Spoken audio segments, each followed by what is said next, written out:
And we are live for day 3 of the Get Down with Stickness Post-Vaccination streams. Hello everybody, I am Davis, aka Deshinta. With me, of course, is my co-host, Alexis Rhodes. Hello! And once we're off screen and doing his own thing is John. Hi, I'm still paying attention, but yeah, pretty much off. Not sure if they could hear you again since you're over in the corner, but whatever. So yes, as you can probably tell from... Excuse me, I'm moving the mic. If you can... Yeah. Trying to get the mic out of the path of the airflow we have.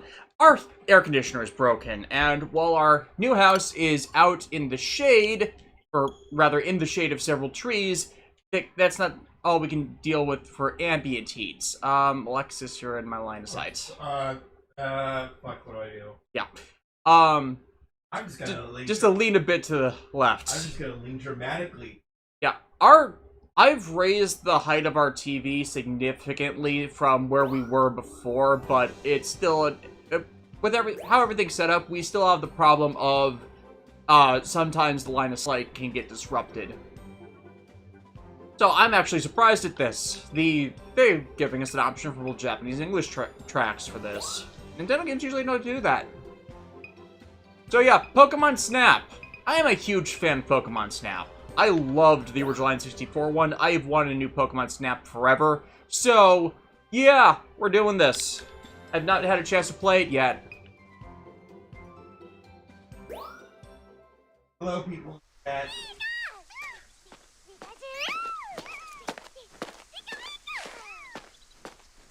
I'm actually might be turned a bit too low.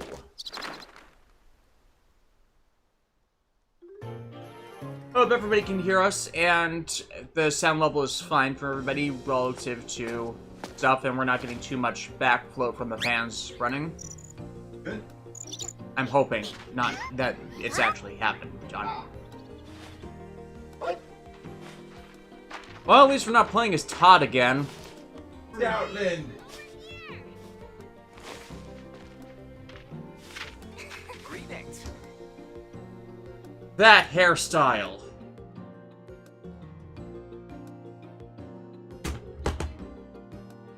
Professor Mirror. Why is it not a wood pun?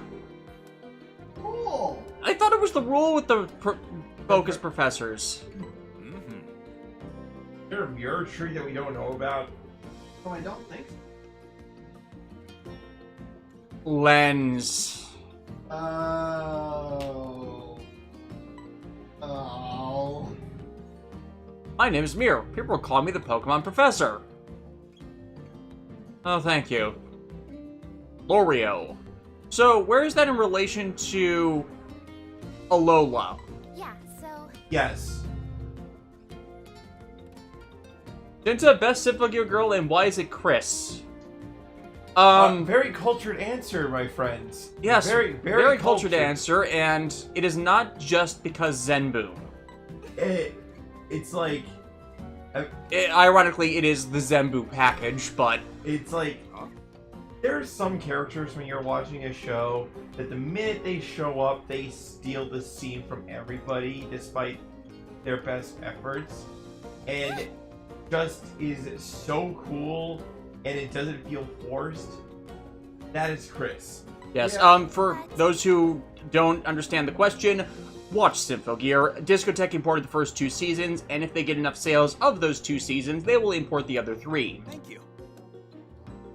Looking forward to the Gen 4 remakes. I actually really dislike Sinnoh, and Gen 4 out overall was just not my thing. I went over a lot of my complaints of them when I did the review of Pokemon Coliseum. I will still likely buy it, but I'll probably only really get fun from partner gaming with John and Alexis. Jeez. What do you think? I never grew up with a Nintendo 64, but I actually have played. That is purely, well, not this game, the Pokemon Snap, the original. Yeah, because of the Wii Virtual Console. Oh no, See, I was one of those kids that went to a school where other kids had the. Anyway. Ah, so you borrowed it. No, I went to a friend's house to play it. Ah, still, that is technically borrowing, by the way. You borrowed use of their console. Oh And yeah. I'm moving the mic again because John is barely picking up louder than the game Yeah. itself. Yeah, Hey, you're pretty quiet, dude. You kind of have to try projecting. I'll try. Can everybody hear me fine? Oh, you're right next to the mic. Even though you're pointed away from it, you should be fine. It is an area mic. The Lentil region is absolutely teeming with Pokemon. Clearly. Lentil. Yeah. Lentil is in lens, and lentil is in plant pun. Yeah. We have some Pokemons ready in the Pokebank, ready to be sent to Shiny Pearl. Makes sense to me. I haven't not played. As we went over in one of the previous streams, Alexis has gone through all the wild area expansions, whereas I've just played through Sword base style. Like I kind of got stuck working on other stuff, so I did not ever get all the Pokemon for the new region, or well, I got all the tradable ones because Alexis and I traded all of them, but beyond that, I just did not have the time. Yep, and don't worry. Have you guys seen Dynazenon? It is currently on our back burner. We really have to catch up. Yes, I know that Auntie and the monster girl, whose name I forget from the first season, showed up. Yep. I'll be looking at the questions, by the way. I'm just catching them out of the corner of my eye. What is this magical thing? It's a. Wait, this isn't a phone. How can you take pictures without a phone? This is half of a Nintendo Switch right here. HJ5, that is a new Pokemon professor, Professor Mirror. And when this game was first revealed, kind of looks like the YouTuber Jaywit. If anybody's ever noticed who that guy is. Yeah. It's kind of the goatee and the hairstyle where it seems like he's another character. Yeah. And he also has goggles, so he's probably a Digimon guy. Yeah, it's like the way he has his beard set up, it's like he has, okay, you know those full body suits where they put the bottom of the mask at the jawline?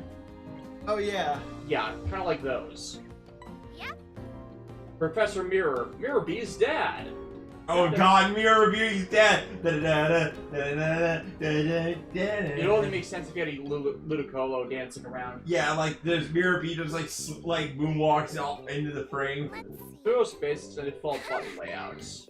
Try getting a shot Oh of hey that Dom. Pokemon. The A button I have not watched Yu-Gi-Oh! 7s at all. I have no real opinion on it. I don't even know where you can watch it. Yeah, we've not bothered with sevens. We were not interested. Oh, like we've said the last couple days, we are not interested in the Rush Duel format. We're just thankful that the end of the Link era resulted in us no longer having to put up with all the Link restrictions for Synchro and Exceed and Fusion summoning. See that circle Unfortunately, in the center of your viewfinder? pendulums are That's called a permanently just damaged by them, but they're more workable now. If you use the left stick to move the pointer I remember around, back in the day when it was just fight monsters and fusion monsters. And we liked and ritual cards sometimes. And we liked it, damn it. Now, I'm missing tutorial stuff because of that, and I'm also missing you can point the questions. camera up and down. Any thoughts on the and new spin Digimon all the card way around, games? left or right. I'm wondering why they're even bothering with it, because every time there is a new Digimon series, that's when they do it, and then they don't support it beyond it. Here comes Pikachu! Pikachu! And Alexis, remember to read off the questions before answering them, so the chat knows what we're talking about. Alright. Review any 80s Sentai. What is it about the last 3 years that makes it so people do not understand that I'm no longer doing Toei series? First, move the pointer I've so been the very pointer clear about this. The Terror of Death. Hello. Did you see Hi, that Dad. shape here around Pikachu just now? Whatever that shape is around is the subject of your photo. Remember that. It'll be important when the professor's evaluating your photos. Try snapping a photo. That's it! Great job! But since Pikachu's a little far away... So, David, the question for you from, Felipe. Let's see. After Mega Man Battle Network, are you planning on doing Mega Man Star Force also? I am intending to do Star Force. I do have a DS capture card so I can record them without having to deal with the fact that the DS emulator hates the Mega Man games. It's just gonna take some time because, you know, the brother band system. Zoom in, just hold the Yep. And he's got a second question on the Garo VR series. What was that one? We didn't watch it. Snapping a photo Garo versus Road. Versus Road, that's what it was. Yeah, we didn't get a chance to watch that. We've been stupid busy. Versus Road was last year, right? Yeah, that was last year. Yeah, I worked 400 hours overtime last year, on top of having to deal with my mom dying and John breaking my foot. So, Which was on accident. On accident, I should clarify, that was on accident. Yep. So yeah, last year was hell for us, so there's a lot of stuff we didn't deal with. Get a chance to take care of. Alright. See how much bigger it looked that time? So I've seen 556. I think that's the name. Yeah,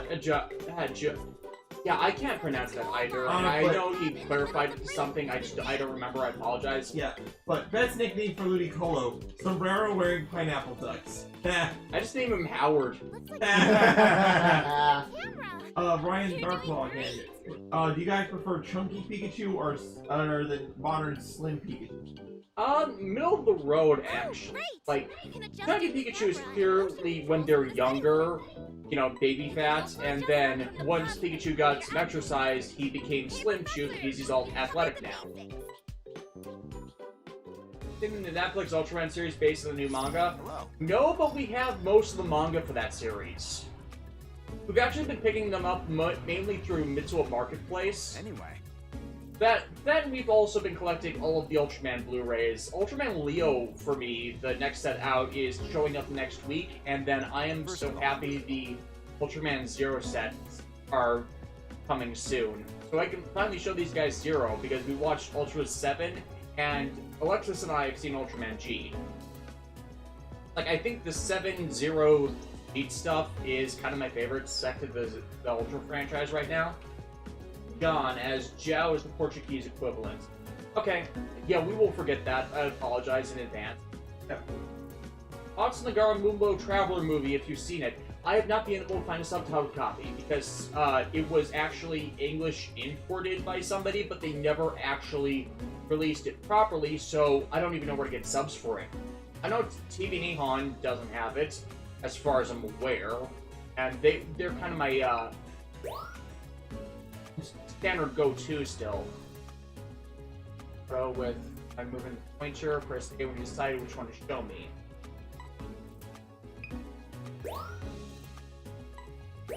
Ah, I see. So it's like you can... Yeah, it's obviously it's a bit adapted for touchscreen, but not quite. And John 556 to answer your earlier question, who's our favorite member of the Live Man? I have not seen Live Man in quite a long time. Yeah, it's but been a while. But I do remember me liking everybody. But like, what was the Red Leader's name? Not Joe's the yellow lion. But I forget. But the Live Man team are probably like one of the more consistently good characters in early Sentai. Fellow Blue Eyes duelist, which feels more satisfying to pull off to you? Combo build or ritual build? Honestly, I still need to properly build my Blue Eyes Chaos Max Dragon deck, which will amalgamate a few other ritual monsters, especially because I have Black Magician of Chaos Max and a few other Max Chaos monsters. But yeah, I like just being able... The reason why my Blue Eyes decks work so well is, while I try and mainline the Blue Eyes, I don't stick to any single strategy. I just use the Blue Eyes as the focal point with which to build around everything else. That is why they've always been such good cards, even for decks that are not necessarily aligned around Blue Eyes. Like, the Dragon's Lords monsters during the Cell era of the game became so good because they used the Blue Eyes and White Stone of Legend cards to perpetuate the deck strategy. I'm gonna take this next one. Were you into Robotech or Macross? If somebody brings Robotech into this house, we are tossing them out on the street immediately. I got the Robotech DVDs as a Christmas gift in around 2006, 2007.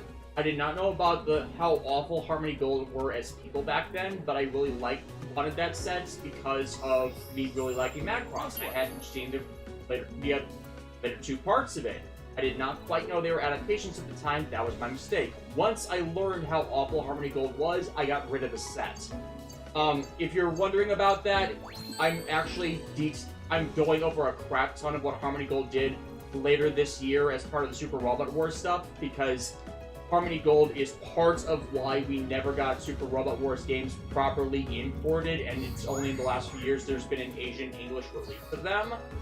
So, yeah, that's going to be a thing, but, I would rather have the 3 sets of Robotech released as their original series these days than want to see more Robotech. Another question from Ryan Darklaw. What kind of game would you want Simple Gear to have? Like, this has been a question I've seen pop up every so often, but like, what would make the most sense for them? Uso-style game? RPG? Fighting game, perhaps? I think maybe a beat 'em up style game. One that not so much like in the side-scrolling kind where you have like 3D brawler kind of thing. A 3D brawler kind of thing. Maybe with multiplayer to go on with Or it. it has to be multiplayer. Here's the thing. Aside from Symphogear XD, which is their current mobile game, they were featured in a game with a bunch of different magical girls that was basically a strategy RPG like Super Robot Wars. So they've technically already been in one, but that was early 2010s, not kind of their later stuff. Actually, there is actually a bit I talk about later this year, which ties into Super Robot Wars V a bit, because I use clips from Symphogear in it, but yeah, they would, considering how much Symphogear is mecha, they would fit as a guest cameo character in Super Robot Wars game. HJ Fies, are there any beta Pokemon you wish were real or ones who had their beta appearance? I don't look into that kind of stuff personally, not because I don't think it's interesting, it's just there is like so much stuff for me to pay attention to that like beta Pokemon just goes right over my head, you know? Again, you guys aren't projecting very well, so... Wait, am I not projecting? Yeah. Well, sorry. I don't know why it's happening to you. You're literally right I'm next right to it. there in front of the mic. Can everybody hear me now? Yeah, that's too loud. Yeah, I don't know what's with... Maybe it's just the interference from the, mics, but it's not about, volume, it's about how much your voice projects. Anyways, yeah, I wasn't much into beta Pokemon nonsense. The most I thought about was Pikablue, and that just ended up being Meryl. That's the entrance to Florio Nature Park. John556, I hope the next Digimon story game uses some of the newer Digimon. Digimon Adventure Survive. Looking around and taking photos. Yeah, I would kind of like to see some of the... I know, like, in the years since, a lot of newer Digimon have made, like... Or, like, there's, like, way more Digimon that are out there than have been featured in the games. Yeah. Like, there were a few thousand. Ooh, favorite... favorite rival in Pokemon from John556 again. His is a tie between Hop and Silver. Choosing Hop is a very interesting choice. I don't think he's my favorite, but I can totally see why people would like Hop. But he's enthusiastic. Yeah. Honestly, I'm not a... The rival thing is give and take. Like, I really like Wally from the Cullen games because he has a character arc to it. But I also like that May is... Or Brendan, depending on which character you play as, is also really involved in also getting you trained up. Like, even though whoever you don't choose ends up being, their parents' researcher.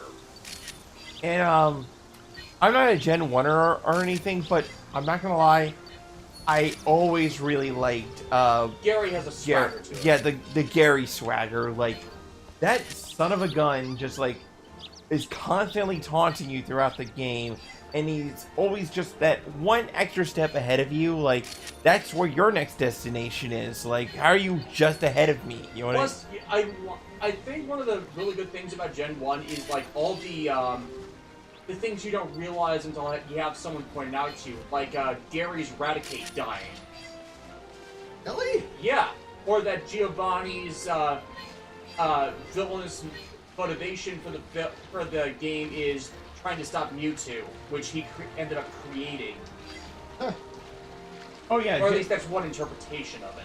Yeah, Gen 1 is like, there's more to it. There's more merit to it than people give it credit for.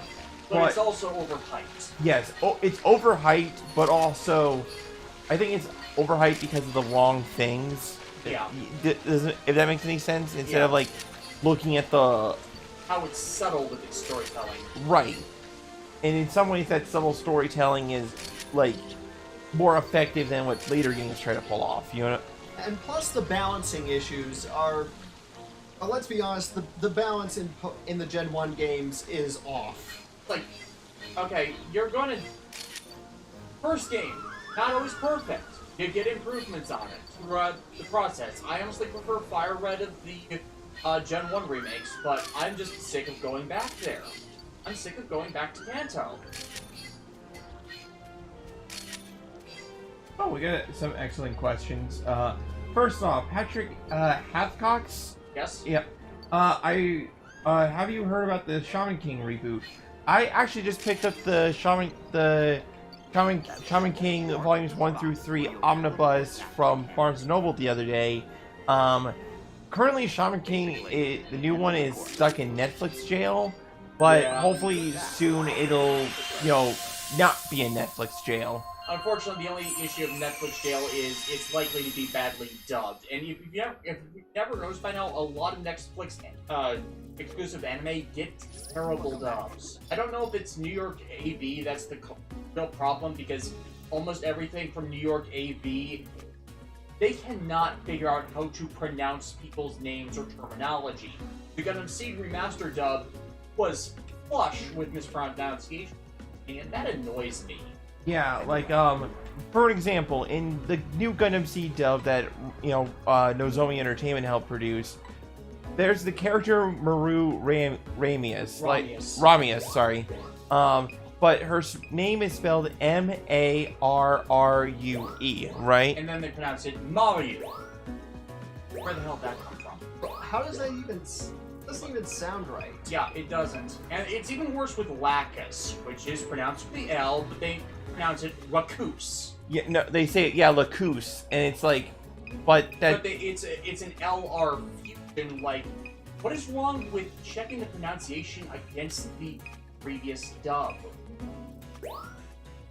And New York AV is also the one that did the Unlimited Blade Works Space Day 9 dub, and who pronounces Rin as Reen?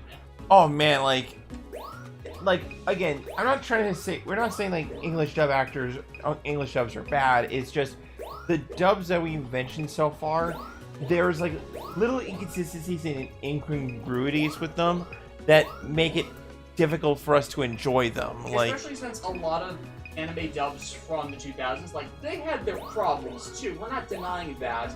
It's just that it seemed like they used to be a bit more professional. Not everyone, admittedly, but there was a clear difference in effort a lot of the time.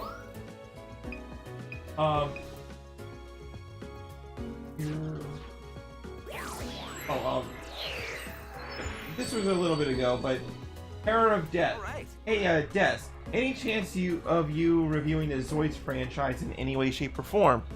Considering I'm a huge fan of Studio Zebeck's productions, that's entirely possible.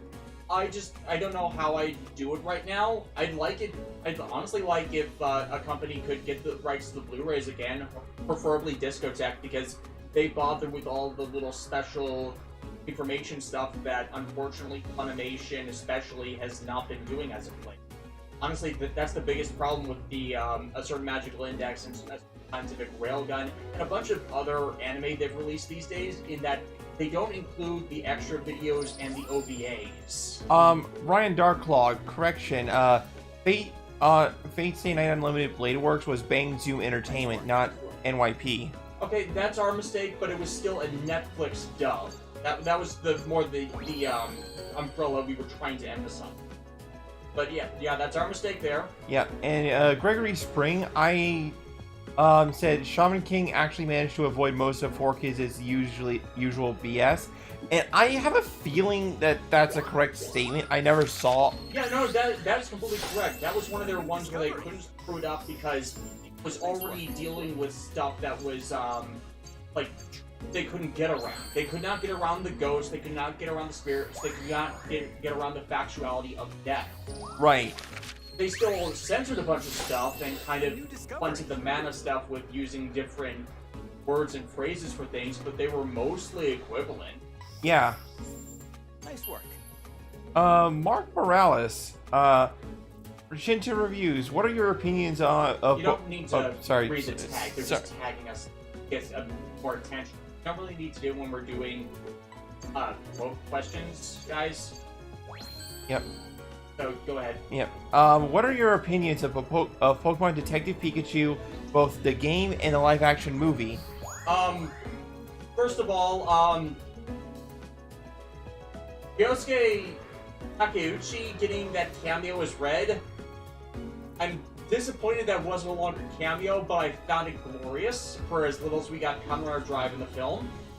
Second of all, I actually kind of like the film. It kind of overshadowed. Oh, and apologize if you guys hear street traffic. We have the windows open because our air conditioner is broken. We liked the overall thrust of the film. Fine. We have not seen anything about the game. Yeah, the game I've heard, like, I saw a review of it from Gerard, the completionist, and his thoughts was that it was just not that interesting. Wasn't Unlimited Lightworks DVD first? Because now it's our Netflix original there like other dubs. Netflix original is a newer thing with how they're listing off their anime. The Unlimited Bladeworks dub was from like the late 2010s.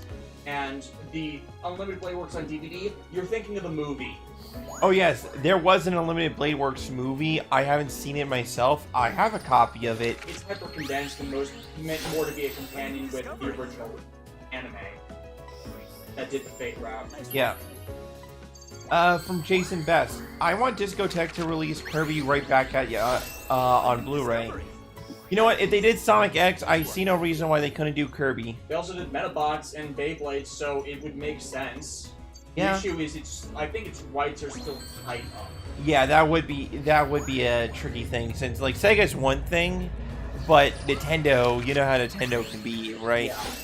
A new discovery. It list off them released Sonic X. Yeah, I just said Sonic X. Yeah.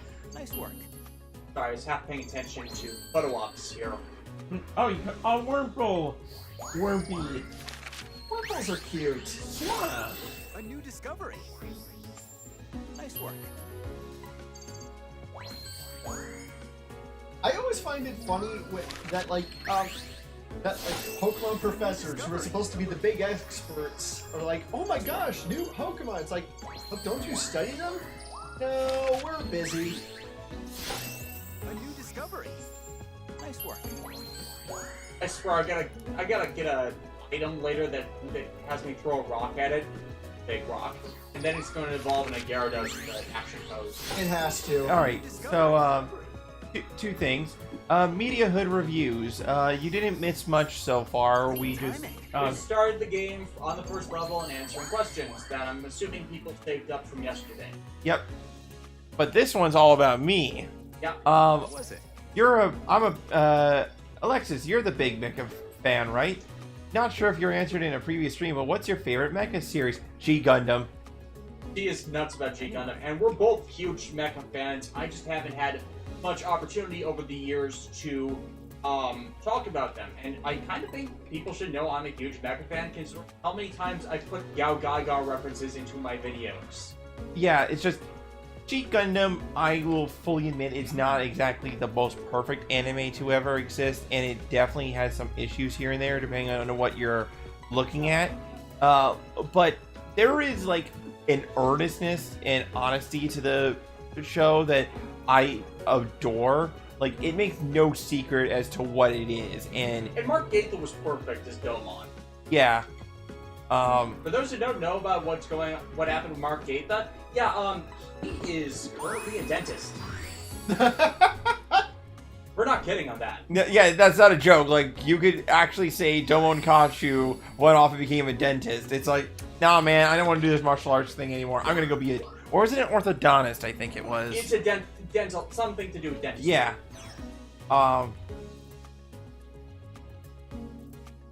Mark Morales, who do you think is worthy of being in Smash Ultimate roster? I don't know at this point.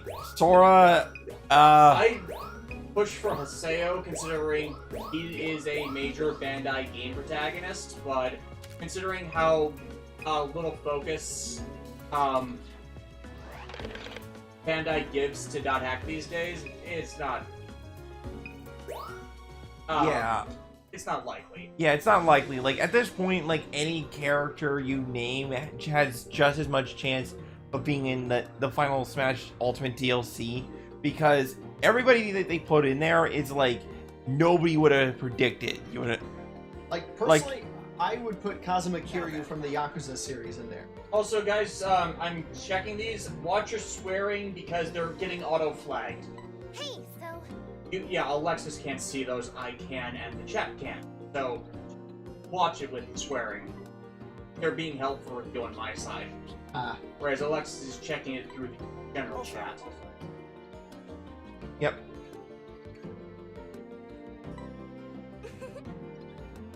Here. Anyway. Asked for a Symphogear dub. It would have to be someone that can actually sing. Well, like, not necessarily, because you could always have, like, the Japanese singer part still be there. Oh, like what they did with Crossing. Yeah, they, like, with Cross-Range, but I've been thinking about this question myself, and I want to put forth the case that Lisa Ortiz as the villain of Season 1, Ryoko, like, would be amazing, because I just want to hear Lena first go from, like, oh, I'm so bubbly and happy, to I am going to murder you. You know? We'd want Mary Elizabeth McGlynn in there somewhere, because if you've never heard her sing for the Silent Hill soundtracks, look up the Silent Hill soundtracks where she sings. She is glorious. Oh, and Dragon Man is actually a new person in the... Yeah. Yeah. Yeah, well, so welcome to that. I just need to flag that because, you know, I can't do much unless I want to take attention away from playing the game on that. Yeah. YouTube is being terrible with swearing auto-flagging. It's just a general thing. It's not a, you want to swear, but, on your own, but, you know, it's YouTube's nonsense. Yeah, but I appreciate the enthusiasm nonetheless, man, and I hope you have fun here. It's like, if you want to use the swear word without getting flagged, just put the starting and end letters of it, and then type asterisks in place of it, and we'll most likely be able to guess what you were trying to say. Yep. Justin Simono, I believe that was, in regards to the Mark Gaither thing, I believe that was after his run as Mega Man X, right? With Master Asia as Sigma? Okay, I have not gotten to the end of X7 or X8, where he voiced X in main games. I've mainly been playing Command Mission, but I did not know that Master Asia played Sigma. If Master Asia played Sigma, that is amazing, and I am appalled that there's not fan art of this. Like, just X and Sigma doing like the look, the East Burning Red meet and greet that they do, like, and then Zero comes in and slashes Sigma. Yeah, it's like, what the heck are you doing, X? This is Sigma, our mortal enemy. Yeah. Least favorite Beast Wars characters. Ooh, that's a good one, right? I'd have to say Dinobot because it's Dinobot. He was a Yeah. breakout character for a reason. Least favorites, I'm not a big fan of some of the supplementary Predacons for that series, like Inferno and Quick Strike. They kind of got on my nerves in the Transmetals and the third season, as opposed to Scorponok and Pterosaur, who I felt brought more to the table, but didn't exactly get new figures, and they had to kill people off. Waspinator is just fun. Beast Wars Megatron is my favorite Megatron. I like Optimus Primal. Rat Trap is a jerk, but he has a point. He's more of a smartass. I don't hate Cheetor. Black Arachne is awesome. I wish Tigatron and Air Razor had more focus than they had. Oh, this question is amazing. Where'd the Zembu from? No, Mark Morales. Out of all the Yu-Gi-Oh series, which is your favorite series, story arc, character, and deck archetype? Favorite series for me is 5D. But GX, I think, has firmly established itself as my second. Favorite story arc, I kind of feel like the Society of Light, because it puts Jaden and everybody else through the ringer that I wish Season 3 had better followed up on, instead of shoving the rest of the main cast to the side. For me, favorite series is definitely a tie between 5Ds and GX, but I'm leaning towards more 5Ds these days. We're planning a rewatch. Yeah. Favorite story arc has to be the Dark Signer arc, simply because, like, if you watch all of the, like, 5Ds and the Dark Signer, like, the first 20 some episodes, and then the Dark Signer arc, you get yourself, like, one complete anime. You know what I mean? Like, it was long rumored that it was supposed to end after the Dark Signers arc, but Synchro Monsters caught on so hard that they continued the series, and then ran up against the fact that they had to change a bunch of stuff as real life stuff derailed the ability to follow up on a lot of the things they had from there. Ergo, the middling third arc of 5Ds, where it's kind of trying to reestablish its new direction after things were changed. So it explains a lot of the ups and downs of 5Ds for people. yep. The Terror of Death. Thoughts on the King of Braves Gao Gaigar versus Better Man manga? Okay, that has been getting translated slowly, and it's been releasing for years and years online. For people who haven't seen it, just look it up. I have Gao Gaigo, which is the main mech of Mamoru and Kaido from that series, and I like that they brought... The most recent chapter dropped a couple months ago, and Gai Shishio is alive. The rest of the team that supposedly died in final are all alive and trying to burst free of a Jupiter that's turned into a sun. Long story. But I like that they're trying to give more of a... It's like, it had stuff there that wasn't properly addressed, so true conclusion, after Gao Gaigar Project C was long derailed, at least it's something. Yeah. That one guy that plays games. Best archetype from 5Ds is Fortune Fairies. Thank you, cultured people. Thank you. There were not enough good archetypes in 5Ds, unfortunately. They Yeah. basically got the Junks, the Resonators.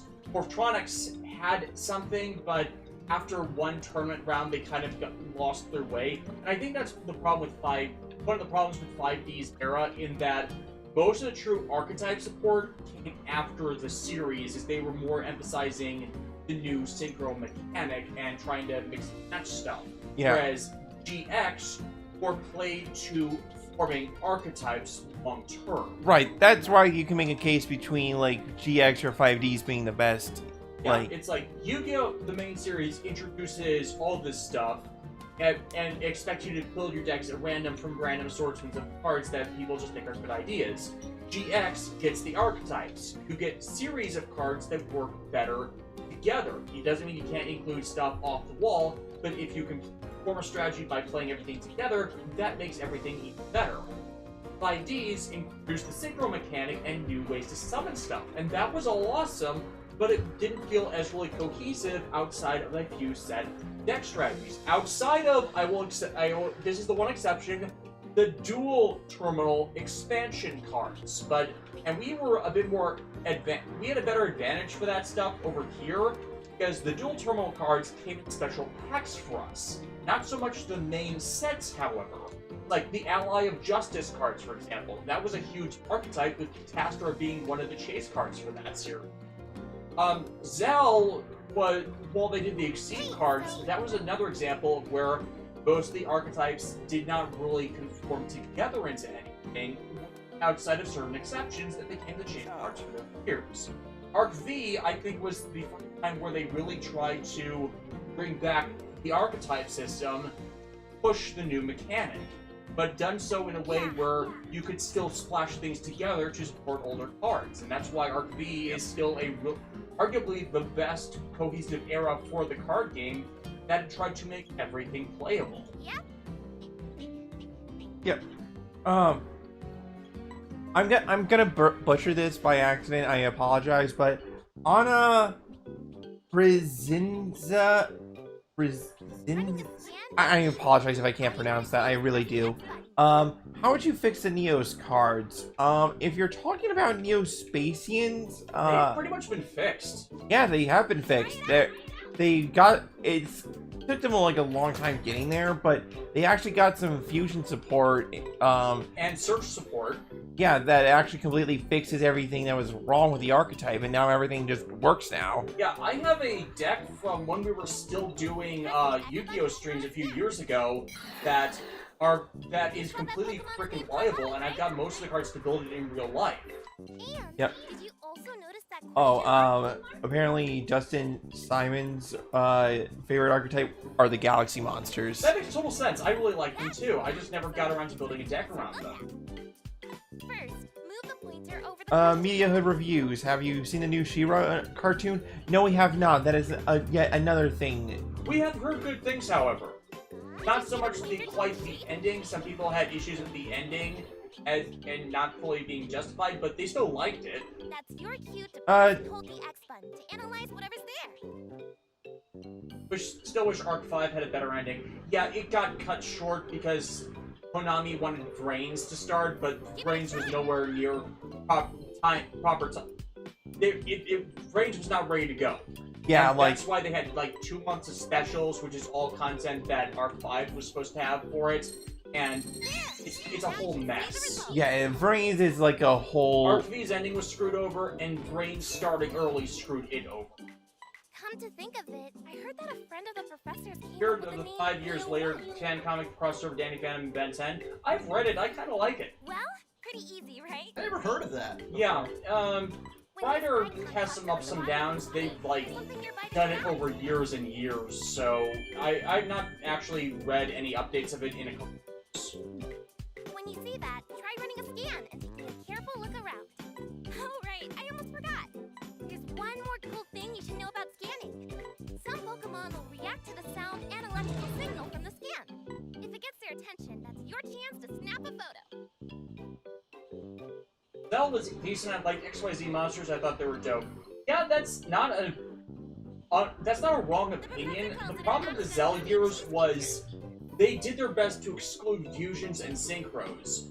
But during the 5Ds era, fusion monsters were put on the back burner, but you could still really play them.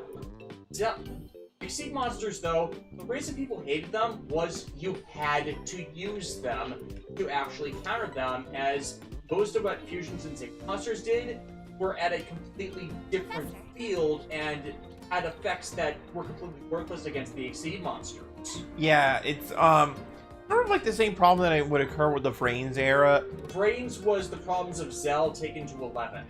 Yeah, for those who aren't aware, when Yu-Gi-Oh! Brains aired, a new monster archetype was revealed called Link Monsters.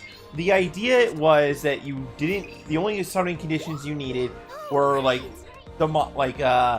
say 3 monsters or whatever. You know, like it was supposed to be very simple, and you just take it, like sacrifice these 3 monsters, put them in the graveyard, and then bam, you got yourself a fancy blue card Link monster, right? Now, in theory, this would be easy for everybody, right? Well, in this in the format at first, they made it so that you could only have one extra deck space. Yeah, and you need to deliberately use link monsters to summon out anything else, to a special cursor that was marked on them.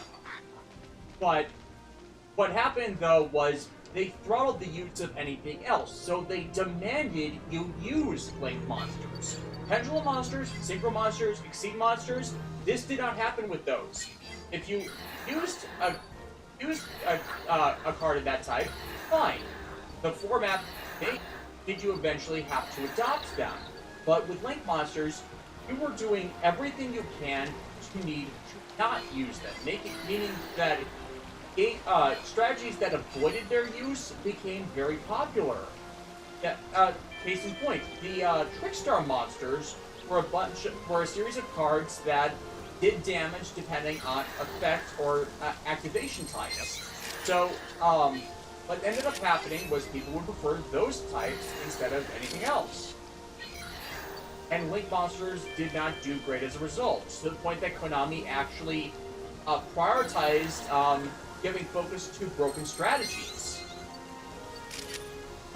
Such as one that involved summoning a bunch of tokens and then using as materials, and then calling out Grinder Golem to give you more resources. And honestly, it's Oh, that would have been a great picture to yeah, get. if I caught it as it was going, as it was doing the attack. Yeah, a lot of these Pokemon Snap, it was literally just about like redoing the stage over and over again, memorizing like when the money shots happen. You know what I mean? Which there's nothing wrong with that. You know what I mean? No. Here, Ryan Darklaw, cards on the Gaigar dub. Okay, you will never look at Michael Sinter-Nicholas the same way again once you hear Dean Venture alongside his dub of Gai Shishio. It's like, it is hilarious. It's like, he really likes Gao Gaigar, it's just the fact that the Venture Brothers happened, coincided with him doing that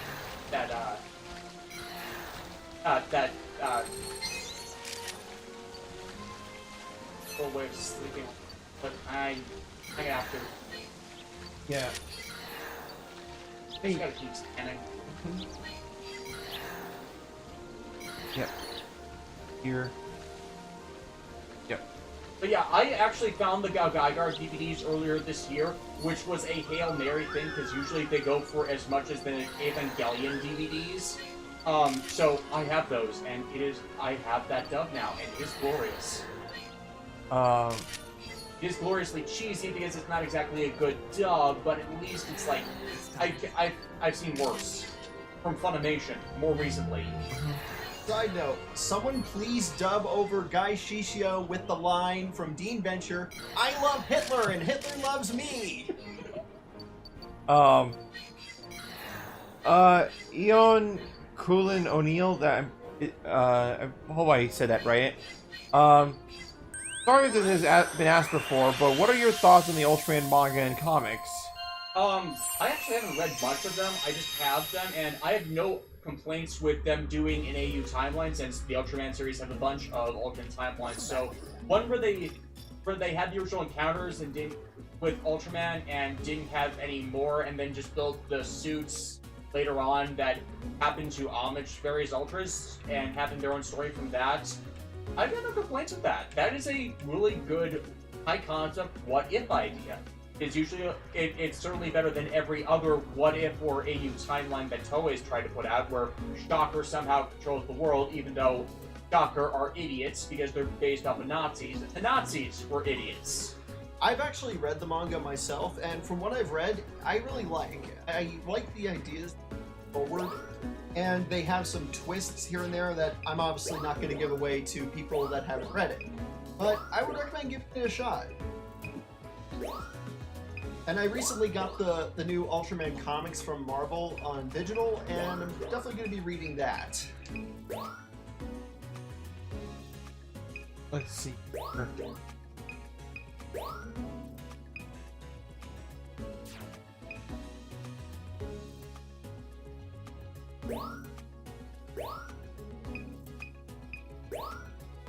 Hey, we're getting a lot of good questions today. Yeah. Tina Contillo. I do apologize. I keep saying this up and down the blog. I apologize if I mispronounce any of your names. I truly am sorry about that. Hey, does anyone have a machine deck that is good? Cyberdarks, my Cyberdark deck is glorious. Never hand attention to Cyber Dragons. Cyber Style's successor is going to be glorious. Unless they put all the a bunch of the support cards that were supposed to be part of that deck and are in Japan are being released as a bonus extension pack, packed in with the main deck into another extras set pack. Yep. Yeah, but yeah, I'm really good with Cyber Dark monsters. It is insanely fun to play that deck. Yep. Nice work. I'm gonna take this next one. If you could create an American adaptation of any Kamen Rider show, which would you choose, and would you change anything in the process? This is like a popular question that people get asked that a lot, and because I think it's a good thought experiment. Like, in the ideal scenario, what would you do to like adapt a Kamen Rider show?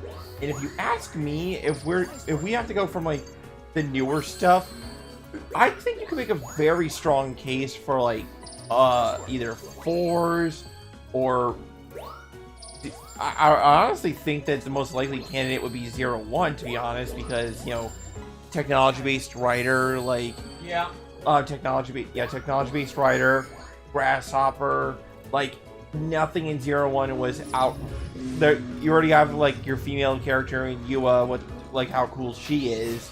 That's like I feel like that would be like a video in of itself from somebody about like why 01 would work and how you could avoid some of the issues of the series itself, especially because of the derailed direction. Yeah, because I think the thing with adaptations, and why there's like a one could have a I'm losing my train of thought, but there is something to be said about like seeing the mistakes of what one person did and then going, man, that was dumb. Yeah. I am not going to do that now. Yeah, we had another held question. I don't know why it was held from Gregory Spring. I read a comment a long time ago that I hold close to my heart. There are two people I don't trust. Nazis and people who let Rex die in Mass Effect.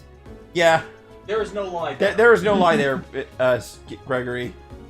I actually had an idea for an American Kamen Rider adaptation of Den-O that would remove kind of a lot of the problems that it had with the Imagin, like taking out, basically doing all the fighting, and having them be more like backseat guides to the main character, and well, basically to give the main guy more agency. And I also would call the American version Kamen Rider Metro, since I'm from DC and the Metro system is king there. Yeah, and plus Den implies electric.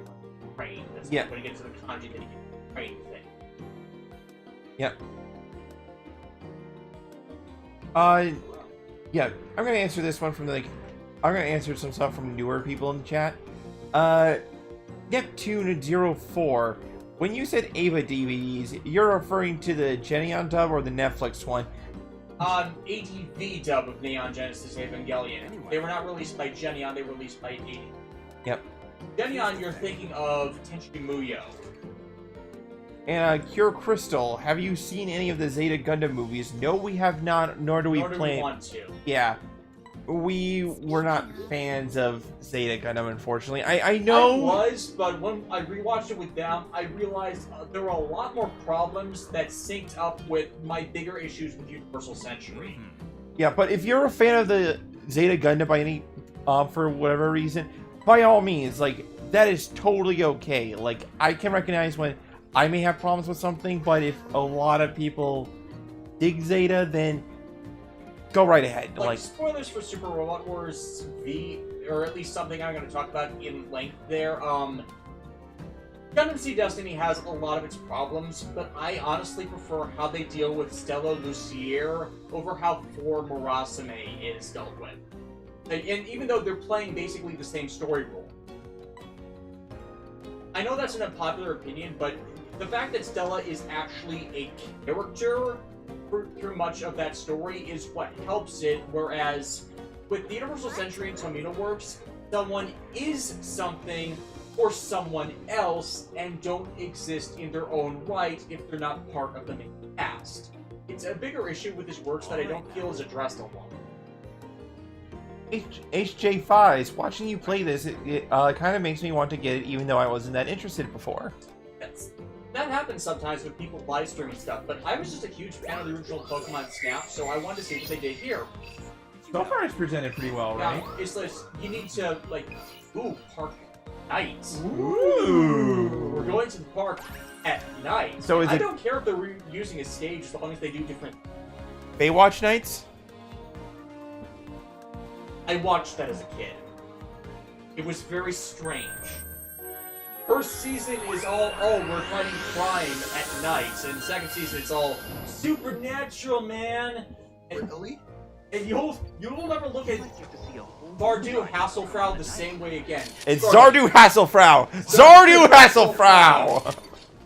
I'm just confused about this, about Baywatch. They're lifeguards! Yeah. Why are they doing all the stuff that is out of Aww, a sleepy Buffalance. Aww. Look at the baby. Score bunny! But it's like, why are lifeguards doing all this? It's not their job. Save First, you lives. Score Bunny, you're running constantly out of my frame of sight. Yep.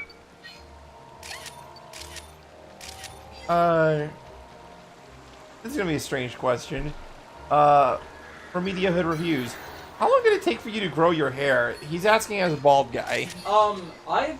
I've had my hair long since high school. Basically freshman year of high school, I told my mom, hey, I want to grow my hair long. And then she actually helped me out with that. After I got a huge tangled fro because my family's hair is naturally very curly.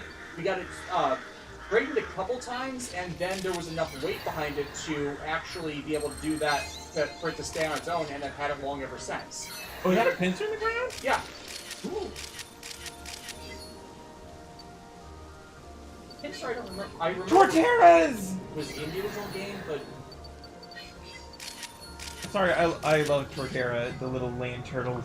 yeah, that was her starter. And, Turchquake was my starter in Gen 4. Yeah.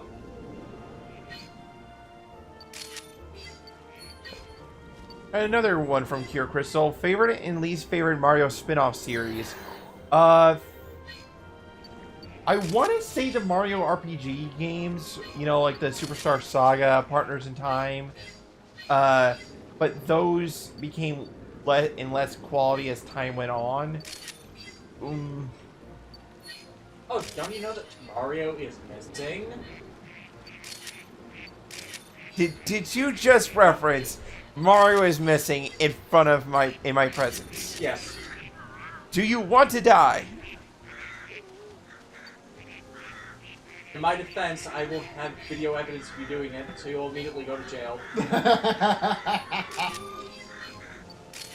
Shinta don't play. He fights. I troll. Well, Lexus trolls us all the time, so it's like Schadenfreude. Schadenfreude. Schadenfreude. I always mispronounce that word. Ooh, Mark Morales, you also answered a very good question. Asked a very good question. If you had a mecha to pilot, which would it be? That is like the...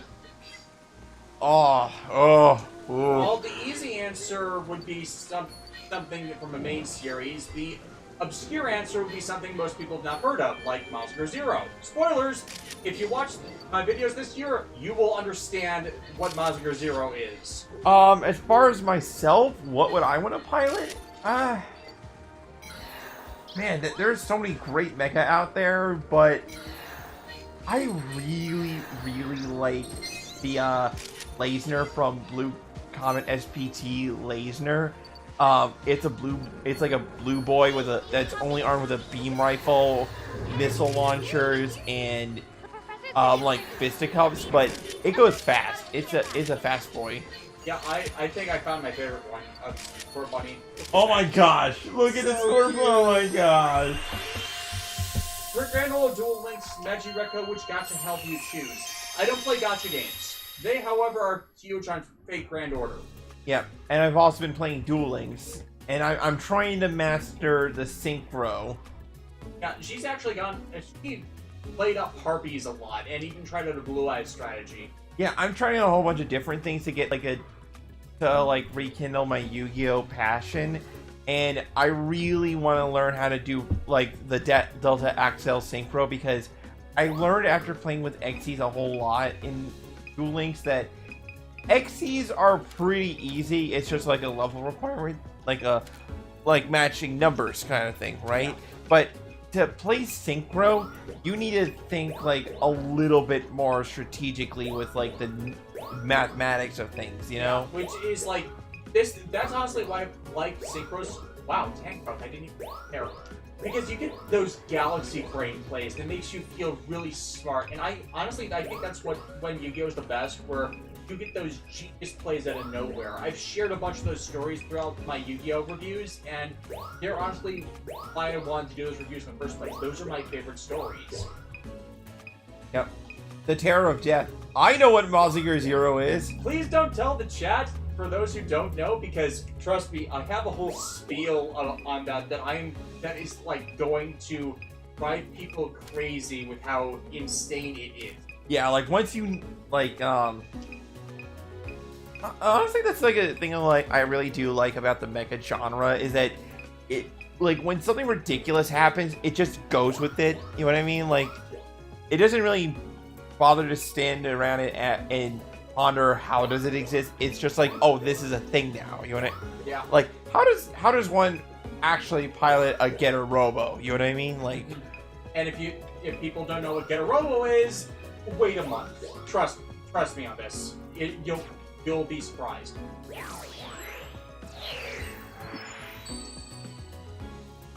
Let's do this.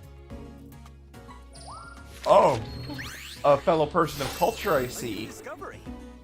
Dragon Man X90. Take a man Blade if that counts. If not, it'd probably be any of the Dragon or T-Rex looking mechs from Sentai or the Super Train Megazord. That thing is freaking awesome. Alexis is a crazy huge fan of the Go-Go 5 / Lightspeed Rescue match. We actually bought all the, well, I bought all the Super Mini was.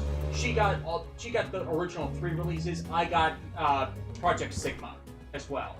Yeah. Techman Blade is technically not a mecha himself. That's a power suit that is bonded to him because Crystal. But he definitely has a mecha support guy. That's why he counts him Super Robot for his games. But still, good taste. Media Hood reviews with pilot Vegas XLR. Yes. Still pissed that got canceled and got a tax write-off, so we will never get a fucking DVD release. Okay, yeah, that's the glory pose there for Score Bunny. Yeah, you got a lot of points from that. Yeah. Would you? Carrier. My, Nuts. A new discovery. Nice work. my mech that I would pilot would definitely be Getter Robo, though I'd have to get these two to pilot it with Discovery. me. You do realize that if we're piloting Getter Robo, I'm always on top, right? I choose Getter 1 since it was my idea. No, sorry, man. I'm choosing Getter 1. I want the Tomahawk, alright? You can't take away the Tomahawk. Why do I have the feeling I'd be stuck in Getter 3?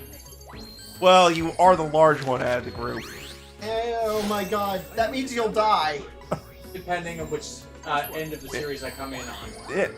You'd be Benkei. You definitely be the I'm the Benkei. Armed Samurai Benkei. Nice work. Good. Yes. Yeah. Again, I will explain later this year for those who don't know Getter Robo. Though I do recommend the Getter Robo Devolution manga that got released the last couple of years. I have to read that. I have to get back on that. Neptune 04. I loved Tekkaman Blade when I was a kid, and was one of my favorite animes. Granted, it took over a decade before I saw the finale. Oh yeah, I was right there with you. It was not until the Media Blasters DVD releases that I saw past the mid-season because they discontinued showing the show on television because of the dark nature of the content. But the entire series was dubbed. Media Blasters rescued the entire sect of the series, even though we're still labeled Technoman. in the import. For those of you who are confused about Techman Blade, that's why you might have never heard about it, because it was renamed Technoman. Gregory Spring, has Guyver ever been in Super Robot Wars? No, it's not. Mainly because it's more biological power armor, and it's not in the right power tier scaling, even though the Guyver Gigantic kind of qualifies. I think it's because it hasn't had that many adaptations, and it usually does not fall under Bandai's purview 9 times out of 10. Yeah. So that one guy that plays games, isn't Sentai the Japanese version of Power Ranger, or am I just uncultured? Do you mind if I take? Yeah.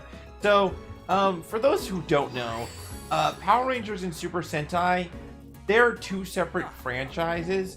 Power Rangers uses the suit footage from Super Sentai to help tell their stories. But most of the time, Super Sentai tends to go in its own direction and with their characters and everything, and rarely does the Power Rangers equivalent match up the story beats. Yeah, it's like they often draw inspiration for Power Rangers episodes from the Super Sentai material. Sometimes they do straight adaptations, but the reason why the first 17 seasons work better than anything made after Saban bought the franchise back is even if it didn't work, they tended to put actual thought into doing things. That basically died with the adaptation of the series Shinkenger into Power Rangers Samurai, which was a offensively bad straight adaptation, and then they just kept going down from that.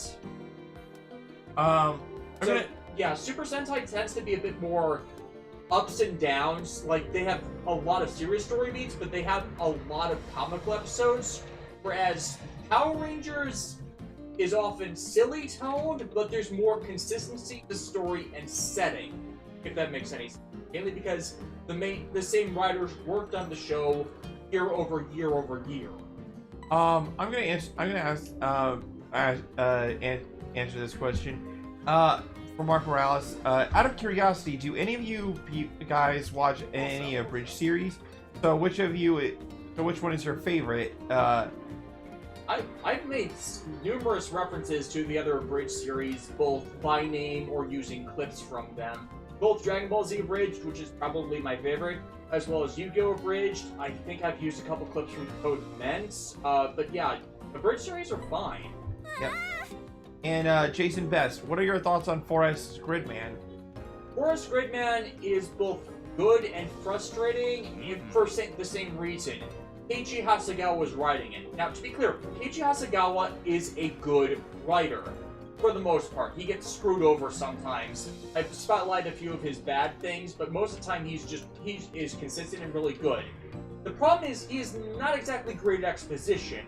He often relies on how a story is depicted to tell his story, and sometimes that means you don't find the right beats of the story to understand it. And because a lot of people in the West had not seen the original Gridman series, they weren't, or even Superhuman Samurai Cyber Squad, which is what Gridman was adapted into in the West, they don't always catch those story beats. So his underplayed subtextual storytelling, a lot of people didn't catch, and thus weren't catching the cues from the visual storytelling. So on rewatch, it's actually a lot better than you might have expected, and most of the things that might have been frustrating about it, aka, until the series ended, I kind of wanted a episode 0 to kind of answer the question of how we got here, but the narrative of the story itself actually filled in those holes if you were paying attention, so it ended up not being required. What? I'm mixed on it myself. I like the bits with Akane. I like the bits with Akane, and Alright. I do have problems getting the characters' names right. For example, until I was reminded, I had no idea what Yuto's name was. Yeah. The Funimation sub and dub did not help because they were doing a combination of not catching these details or fucking them up completely and mistaking them for other references. Case in point, one of the big ones was a reference to the original Gridman series was mistaken for an Evangelion reference. which was not actually in the series nor intended at all.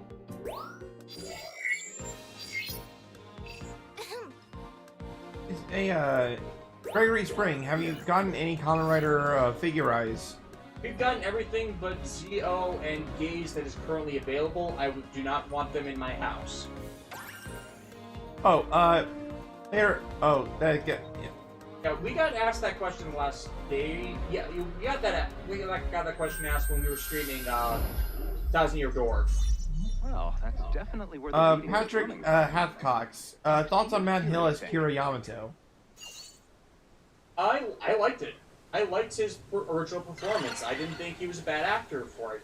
Matt Hill was the original actor from the Ocean dub, and he's better known for playing Ed in Ed, Edd n Eddy, and Soren in My Little Pony Friendship's Magic. But yeah, the reason why he works playing Kira is the actor playing Athrun, who also voiced Double D in Ed, Edd n Eddy. They are friends in real life, and so the advantage of the Ocean dub is that they had that rapport between them, which was essential for the depiction of Kira and Athrun in Gundam Seed. That Meganium's the Illumina Pokemon. Quick, get its picture. Now, I'm not saying the HD remaster dub loses that with the actors they cast for it, but it's a big difference. Oh, the scanning it. You don't have to scan it, it's just for him. Yeah, it's just like you get less points for getting it from behind. I remember that from the original game.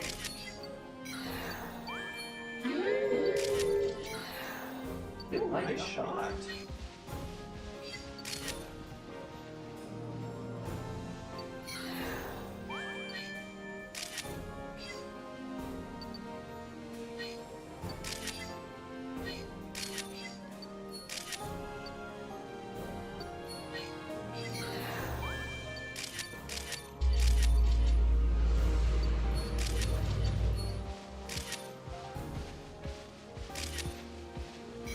Look at him, majestic. Oh, there's a.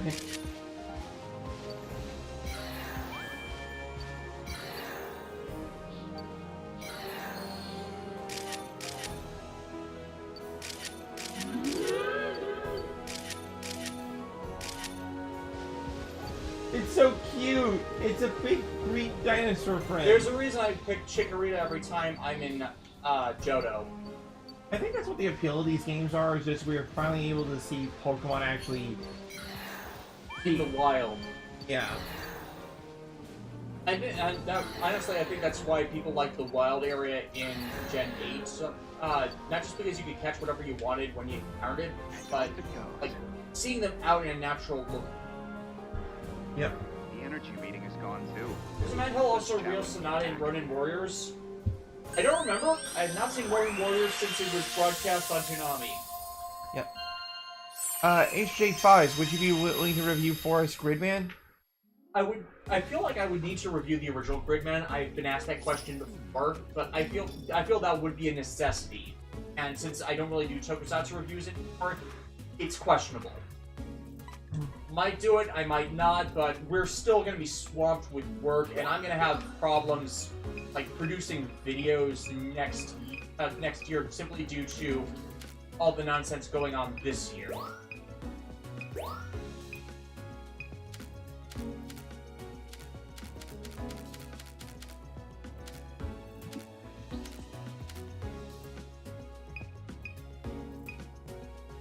Aww. Ah, okay, that's what it was. Gregory Spring just did a $5 super chat. Oh, awesome. You gotta wait for the Illumina Pokemon to glow a certain way or the photos won't count. Yeah, clearly.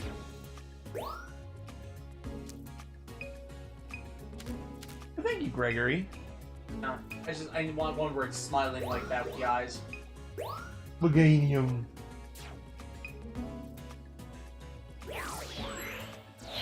Now, well, then I can rerun the stage and have a better idea of what pose to do.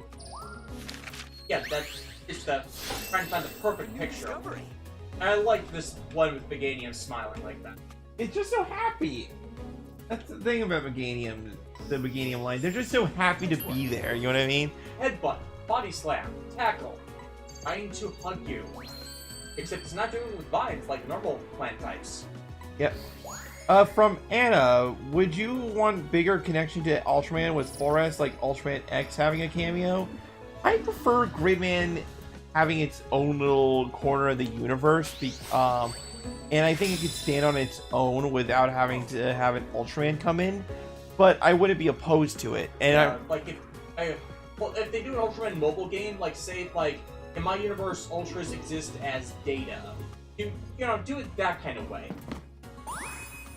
Because Gridman was supposed to be part of a separate franchise, considering Super Y.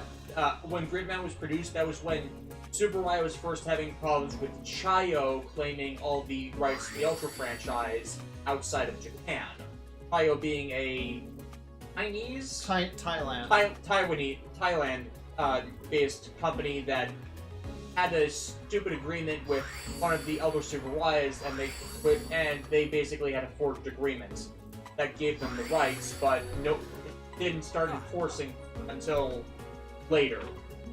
And it was only for the early Ultras originally, not the later Ultras. But it became a whole gigantic mess, and it was only the last few years where the lawsuits were finally all settled. Dragon Man, which would you rather find yourself in? As a Pokemon trainer in the region of your choice, or in Digimon with the partner and Digivolution line of your choice? I honestly lean towards Pokemon these days, despite loving Digimon, because here's the problem.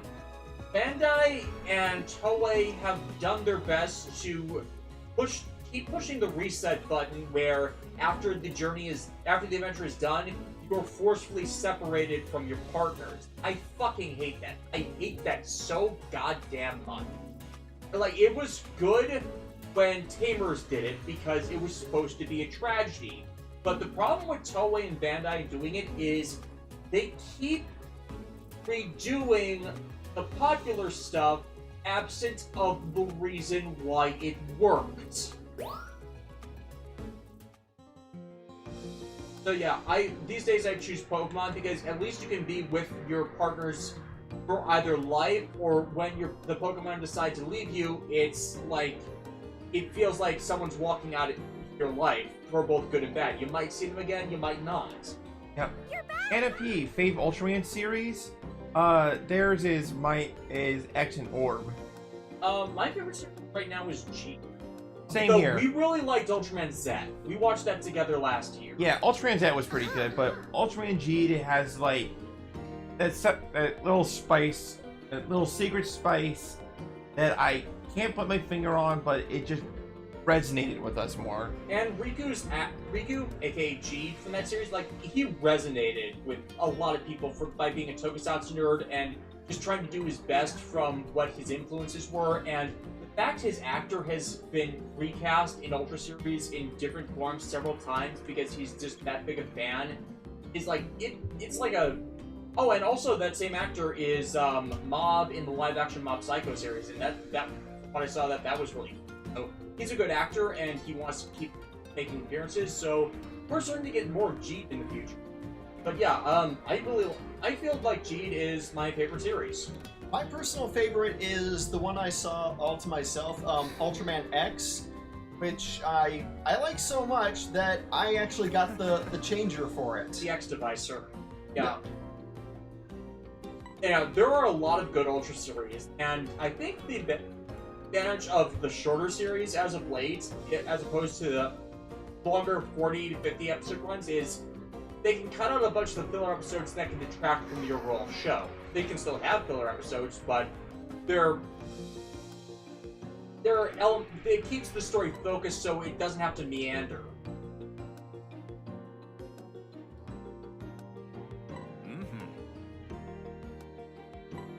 Also,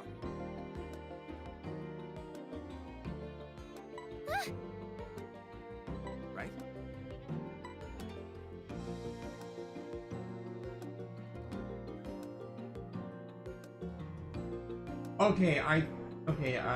Got information. On? So in the chat, Jason Best asked, I have a question. I heard Astro Boy got owned by a Chinese company instead of Tezuka Production. Mind explaining that?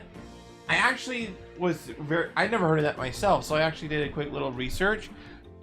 as of this, it was in 2019 where like this company posted the article on this. But apparently a Korean company owns Astro Boy now.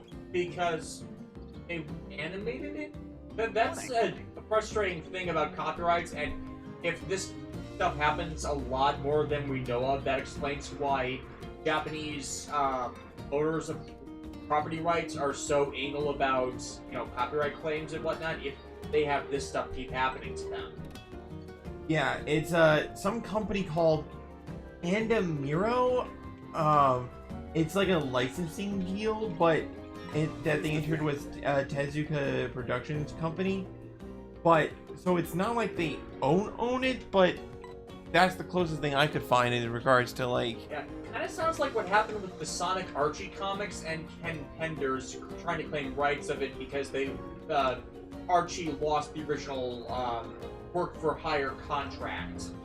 HG5 asks, was X the one that uses Sofubi figures as transformation items? That was Ginga, Victory, and X that also used them like that. X also used Ultra cards, which then grew into the Ultra cards used by Orb. There's like a succession of transformation trinkets over a couple of years.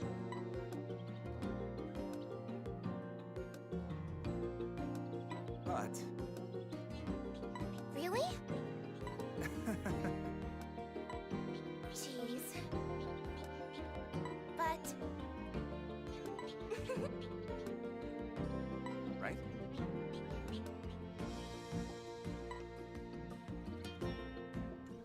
Well?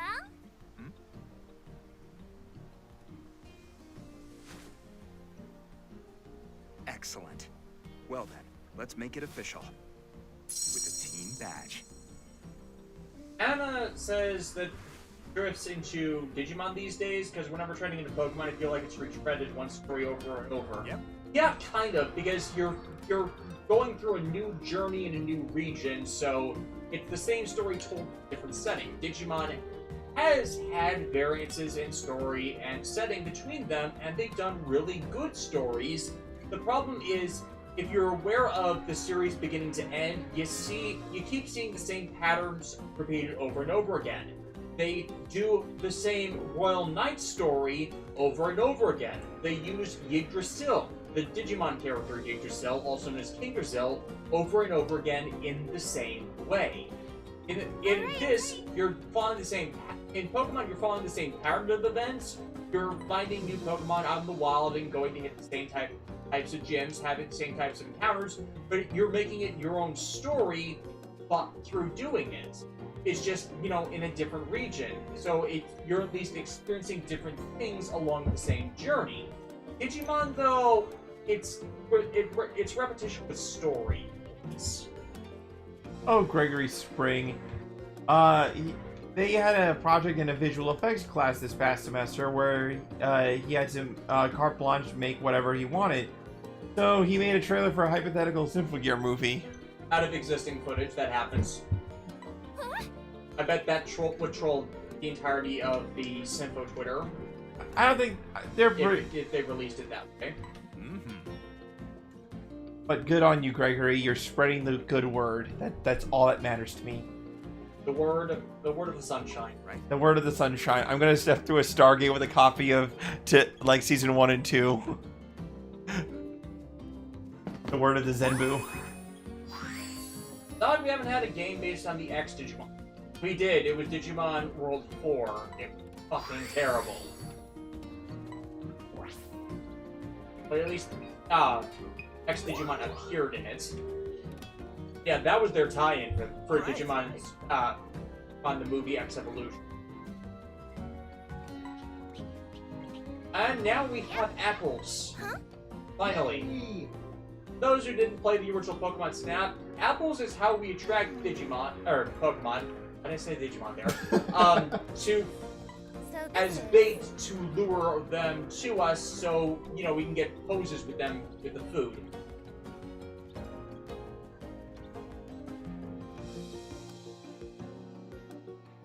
Terror of Death. Oh, Dude, We are in a cultural spiral with Terror of Death. No duh, because, you know... Well, first off, he God, has the Haseo profile pic. That already tells you how cultured this individual is. Yes, second, that is a question we should not answer, because that ties into the Super Robot Wars spoiler stuff. I'm just gonna say the question, alright? Who would win in a fight? Mazinger Zero, Getter Robo, Gurren Lagann, or Space Runaway Ideon? That is a legitimate question, and I hate that I hadn't thought of that before. I mean, we've had the first three, but just not Ideon on it. Like, I never even considered Ideon in that equation because I'm like, oh wait, it can do what It is a cosmic horror, so... No, not only is it a cosmic horror, but what it could do, so it's like... Oh, that is a good one. That is a legitimately good one. Yeah, for people who don't know what we're talking about, Mazinger franchise, Ghetto Robo franchise, Gurren Lagann is obvious, and Space Runaway Ideon is a 80s anime by Yoshi Itsuno, aka Gundam's creator. It's a everybody dies ending. Oh, and it's a unique everybody dies ending. Just move the left stick to aim, then press the B button to throw. Getter Emperor, but Anna P, yeah, they agree with you on the Yggdrasil and Royal Knights. Give the Olympus 13 some spotlight. Please! Since they started popping up in the Digimon World DS games, I've wanted something with the Olympus 13 Digimon. It is the same thing. Royal Knights, Dark, and Demon Lord Digimon they keep doing the same things with them without having some true variation. And that's my big frustration with Digimon, in that one person had a great idea and then they never get away from it. Pure Crystal, some people are impatient about wanting Simple Gear GX to be out on Blu-ray by Discotech. Yeah, no duh, because it's great. Like, just the franchise in general is great, and the Discotech did an amazing job with the release. It's just like, it's that eagerness that, like, you really want to support the thing that you love. So, but Discotech is a small company, and they're focusing on releasing other stuff, and it's important for them to also highlight other things. So yeah. Good things come to those who wait. They know a lot more of it, so hopefully we'll get more of it. Yeah, and oh, sorry. Go ahead. And the stuff they have been releasing in the meantime, they have released some really important stuff. Like, they re-released Satoshi Kon's Memories. They did a brand new dub for some of the segments. And they put a lot of effort into it. You know what I mean? I honestly feel like Discotech is the current best releaser of anime, simply because of the consistency of what they put into it. And plus, I hate to say it, but Media Blaster's Revival, while they did import a lot of smutty stuff, there are some things still under their licensing coverage that are really cool, such as how they've announced Mazin Kaiser and Grenadier for re-release on Blu-ray, which we've wanted to get Mazin Kaiser since we've been getting a bunch of the other Monster stuff. And Media Blasters still owns the rights to King of Braves Gao Gaigar, meaning if they're truly trying to come back strong, it means we could see the first new release of Gao Gaigar content in the US and other Western countries. The first time in such a long period that a person born after Gao Gaigar was discontinued in the West is now in high school. That's how long ago that was. So, yeah, I'm a huge fan of Gao Gaigar. If Media Blasters can bring back Gao Gaigar for more people to own, I'd be all for it. Yeah. Fan Oscuro, you might get your wish in Digimon Survive, because apparently Plutomon is supposed to be one of the possible main Digimon. Yeah, I know Digimon Survive has been delayed by at least another year due to the pandemic. Wow. They were having production delays before the pandemic, but it's like, we've heard no word on that. Did we hear about the procession the line tributing Kentaro Miura? Oh, no, he just redacted that. No. We've heard about the Miura stuff. Yep. Now then. But, like, Anna P, but I still kind of stick more to the story that is there. I just can't play Minecraft because I get bored, and Pokemon's formula didn't evolve enough to keep me interested, and the stories feel too simple. You know, honestly, as someone who's kept up with all the mainline generation games, Anna, you actually there's a valid point there, because while you are in a new region and a new setting going on a different journey, a lot of times the story doesn't take enough risks. Like, the main problem with Digimon, like you said, was they keep retreading the same ground over and over again. Yeah. But they at least did have the moments where they went outside the box. You know what I mean? Like Digimon Story Cyber Sleuth and Hacker's Memory, aside from the god-awful localization of the first game, were really good because you were doing something different with all the mystery and the hacking and whatnot. That is not mainline Digimon. That is Digimon games. Yeah. As the Digimon games have gotten better, the anime have gotten progressively worse to the point of being unwatchable. That is more of why I lean more towards being in a Pokemon universe than a Digimon universe, because of the failings of the anime that are in the most popular consciousness. Yeah, but Anna, you do have some valid points there and stuff. Yeah, this is a clear difference of opinion. You have some good points in this. We have some decent points in this, and I'm glad we're like being amicable. Yeah, there are a lot of problems with Pokemon being too simplified because they're supposed to be all audience games, not really targeting a demographic. yeah, but the thing, the problem you get is that, like, what truly, like, the reason why people like Gen 5 so much was that it was the first time the story decided to take some significant risk with its bad guy team. You know what I mean? Yeah, and Sun Moon, my problem was the island challenges. I could not get into the island challenges the way I could get into the gym leader system. That was just, I did not want to continue on with it. So I actually ended up liking Sword and Shield more with how they had, sports matches as a framing device for the gym challenges, and how much you could get, do something different with those.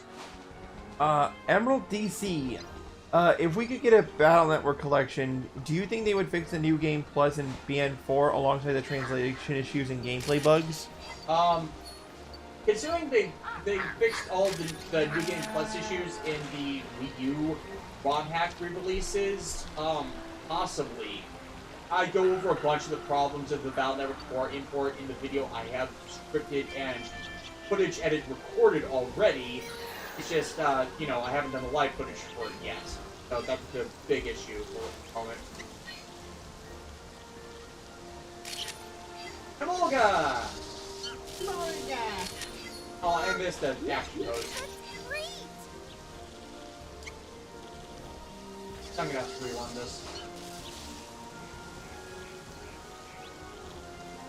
That's the fun of the Snap games. They encourage you to rerun.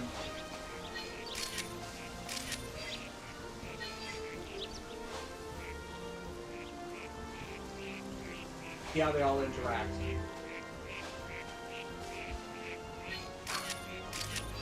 I missed the Dodrio. Again. And I missed the flailing headcarp. I know Bidooks were based on beavers, but that's the first time I've actually seen them do the actual beaver thing. Yeah, a lot of times. Mainly because they don't have tails. That's a good point.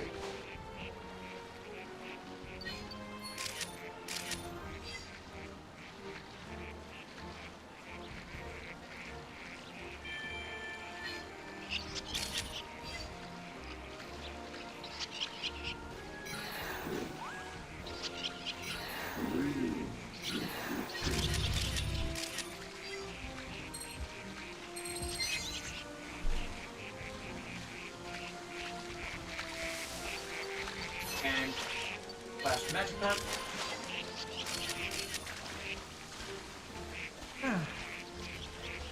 We're having quite a lovely stream so far. Yeah. Nice and chill with Pokemons. Worm. Boy, Oh, look at the Wurmple. I love the way Wurmple move. It's annoying to evolve them, though. But at least they evolved early for their branches. Yeah.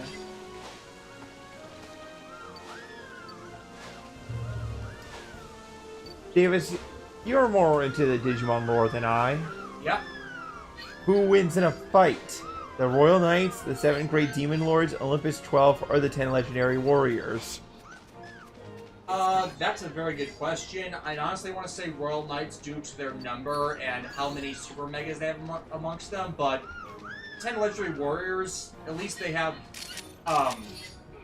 they can get strong on their own, and then they can super evolve into Susanomon. So, but Susanomon is only in the standard Super Mega tier, and then there's the Demon Lords, where if they fuse themselves together, they get other Super Demon Lords. So, the Olympus 12 hasn't had that same kind of super form support, so honestly, I'd still say the Royal Knights. Welcome back.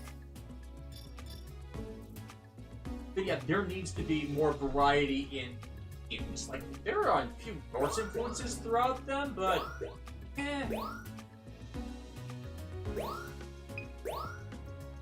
Bidoof. Oh, look at the Bidoof in the apple. Nom nom nom nom nom. Yum. nom nom nom. I just need to remember the Dodrio and action mode. But that one got a 4-star. Yeah, I got a 4-star because it was in an action mode. Yeah.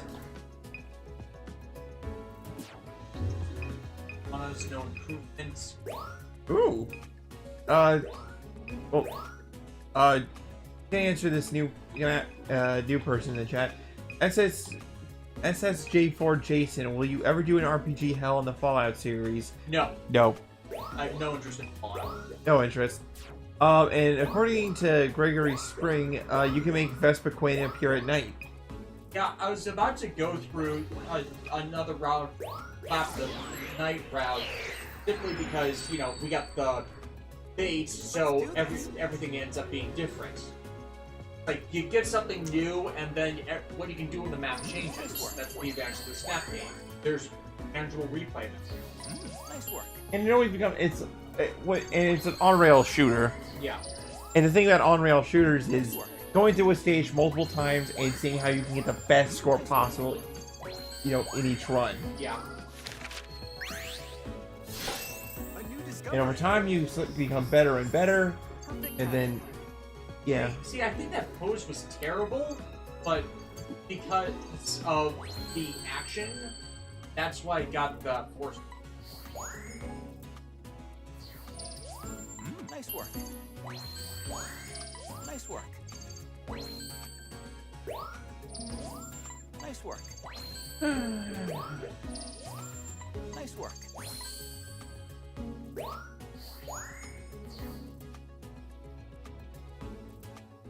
Ah, Okay, take $15 Yeah. thank you for the tips, though, Greg.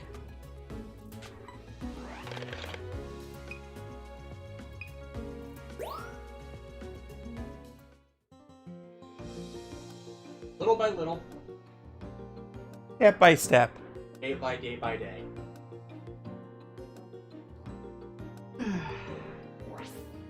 Whoa!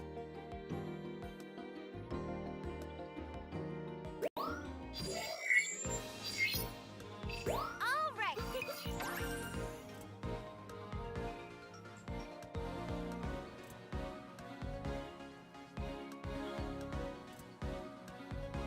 At least you can't take selfies.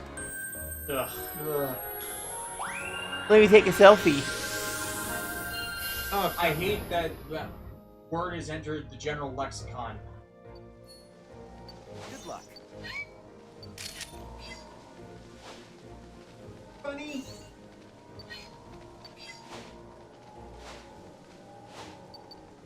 You get an apple, and you get an apple.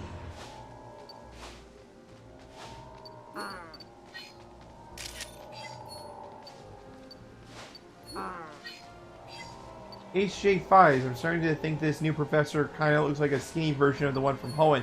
You mean Birch? Yeah, I can kind of see it. Yeah.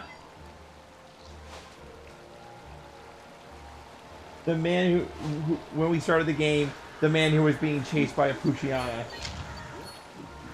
Puchiana. Puchiana. Baby Groot. I've seen enough hentai to know where this is going. I've seen enough Evil Dead to know where this is going. Ugh.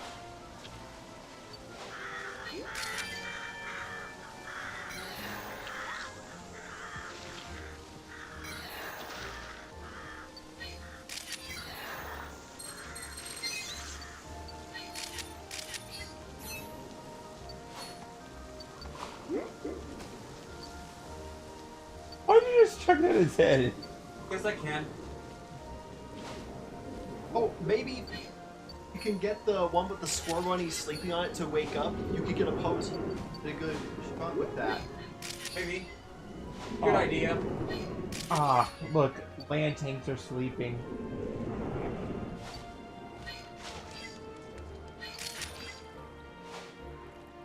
Man, can you imagine if you woke up one day and you're a Magikarp? I swear when I evolve, I'm going to kill every single one of you. I actually saw a webcomic where a Magikarp kept trying to call out Bulbasaur and saying, "Hey you! You think I'm scared of you because you're type advantage? Huh? Huh? Bring it on, bitch! Huh? Huh?" Gets vine Oh, look at whipped, that hoot in the tree. Yeah, I got one of those before. and it gets vine whipped, and he's like, "So how much XP do you think I got? Got nothing." So, female Combi.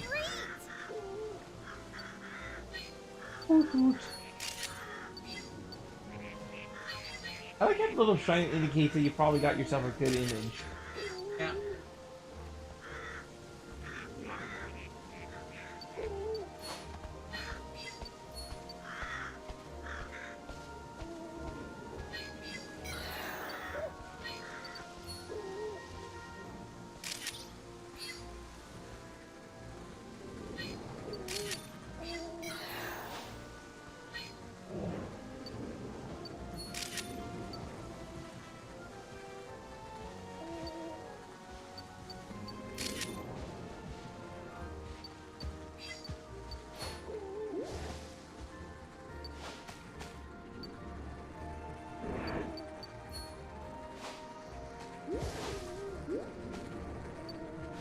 It's time.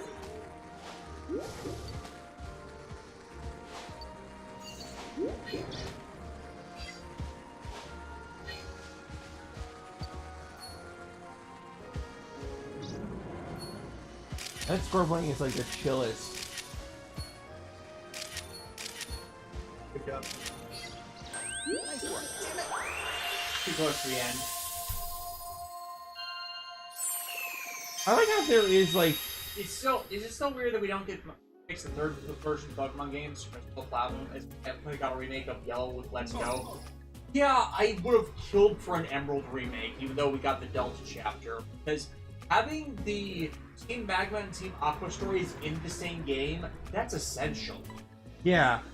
It's like the reason why people praise Emerald so highly is that on their own, Team Magma and Team Aqua's threat is kind of like paltry at best. But when you combine them together as like literally fire and water going at it, then you get like a whole different dynamic appears. You know what I mean? Like imagine like an HD CG version of Rayquaza coming down from the heavens. Like, excuse me, what? You're fighting again? Rayquaza is voiced by Samuel L. Jackson. Oh, we got a 4-star. Ow! What the? Well, That's a terrible picture. Do that one. Hey! I think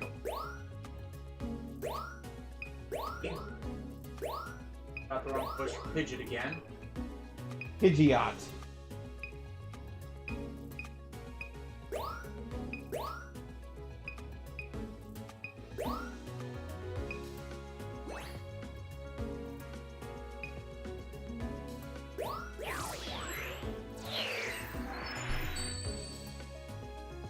Now then. Also notice how, unlike the original Snap, this game doesn't have the Pokemon doing the anime thing of saying their names. Yeah, they've kind of reduced doing that. Probably because the Virtual's Pokemon Snap was more an anime tie-in than this being its own game. I guess the glaring outside of the corner of its eye is there. Nice work. This next question I just want to take, alright? Yeah. Alrighty. Anna P, how would you fix the anniversary writer seasons, or how to make them good or at least passable, like initial pitch? Alright. First of all, I want to caveat one thing. Don't put Shirakura on it. Right. Now, what would I do? Well, for anybody who don't know, I despise Kamen Rider Zeo to, like, no end. It's not the worst thing I've watched. I did watch something much worse, but it was a very unpleasant experience from, like, what I saw of it, which was only about, like, 14 some episodes before I dropped off. So, what would I change? Well, if we're talking, like, I've discussed this many times with Davis, I would not make the main protagonist, like, a self-centered jerk. I would have, well, the one thing I know consistently I would do is, if everybody in the future thinks that Sogo is going to be the Demon King, and they're all like, you are going to become the Demon King, you need to stop using these rider powers, what if, like, that this was all planned by the real Omazeo? Like, he knew that somebody would try to go back in time and stop him, so he basically... He's actually impersonating Sogo the entire time. And he did it because Sogo was the one who was in verge of stopping him before. Right, or like, like, you know how, like, with kings, they tend to have, like, body doubles, or, like, you know, or, like, I'm gonna be here, but I'm actually somewhere... Todd! Todd in the chat. Look at this man! That is Todd from the original anime and the original Pokemon Snap game. He is an adult! Yeah! Wow. Aging exists in Pokemon officially now. So what's Ash's excuse? Well, my theory is that he's been dead this whole time since Mewtwo. Ho made him immortal. Yep. Dragon Man, I lost interest in Zeo after the first 3 episodes. Man, you have no idea how many brain cells you saved. I predicted the entire progression of the show from just watching one, because I was experienced with the writers and the producers of the show. Now, in regards to Decades, as far as fixing goes, I would make sure it had the full 49 episodes or 51 episode run that it needed to properly tell the story. Because conceptually, Decade wasn't doing anything wrong. He was just going from world to world, almost Doctor Who, not Doctor Who, like Thank you. Sliders. Sliders. Yeah, like the sci-fi series Sliders. You know, learning about all the different writers, and I know the writers, the AU writers that we meet in Decade aren't the ones that we know, but they did their best to, like, represent them. You know what I mean? If we was going to get an extended story run, I would have them spend more time in each universe. Have the existing arcs they have, and then 2 episodes doing, focused on the long arc with Dai Shocker. In other words, Naritaki's doing stuff in the universe trying to subvert Decade's journey, make that an actual plot point where he, in his belief that Decade is the problem, is screwing over the worlds. Because that's what is actually happening in Decade. Decade is not at fault for anything. It was actually Dai Shocker's minions that caused all the fucking problems. Even the wiki gets this wrong in that it still blames Decade's somehow causing the worlds to fuse by his mere existence, but as the movie clarified, that was all Dai Shocker's fault after they encountered Tsukasa and used his dimension jumping ability to start the world fusion. Dragon Man, I always kind of liken Decade to Quantum Leap a bit. Quantum Leap is the jump at other people's timelines, so it's kind of a fusion of the two. Well, also, like, I can see that from the perspective of every time Tsukasa went to a new world, he had to take on a new persona. You know, he had to fit a role in the story. Yeah, and he was just looking for a way home. Wow, you've really got an eye for this. Hey! Huh? Back off, kid! Get your own mentor!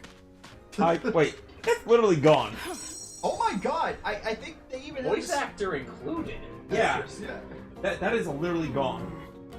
Gone from Hunter x Hunter, for those who are not familiar. Good series. I'm just over the fact that Todd kind of looks like a Chad right now. Decay would have been better if Tsukasa actually was an alternate version of the Great Leader, would have explained his personality more. No, the long-running theory about Narutaki was that he was the newest incarnation of the Great Leader.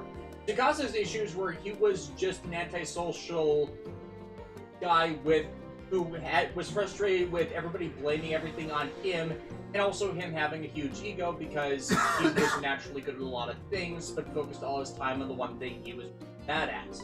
Okay, Like a lot of characters who, like, fixate on things that they want to be good at over things that they actually have some talent in. There's something relatable about that.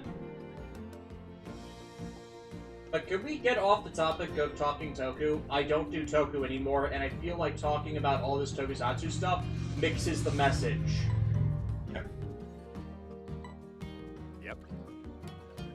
Could be the deepest lore though if Tracy showed up. Oh my god. The painter. Sketch artist, but yeah. Yeah, sketch artist. You know, Tracy, everybody's favorite person that's not Brock. Dr. Masaru... Okay, this is entirely my point. You talk about Masaru Inoue, but what do you think about Tsukasa as a character? Masaru Inoue is Tsukasa Kadoya. There is very little difference. It is why he is often portrayed as frustrated as being shoved in the stories he is, because Masaru Inoue is frustrated with the stories he's actually called back for, or because he knows how bad they are in reflection of the brand. I think that's finally why they killed his character off, because he just hated Zio that much. However...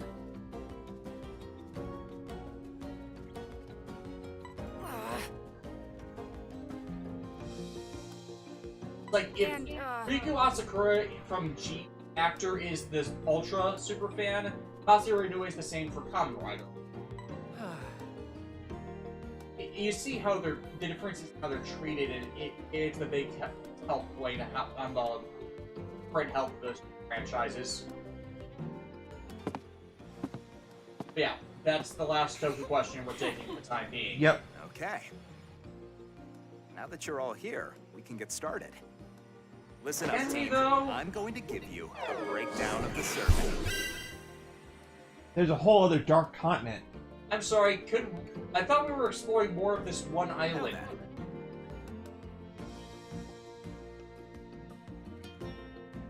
Also, Yet there are a bunch of places to explore on that island. That's like one route.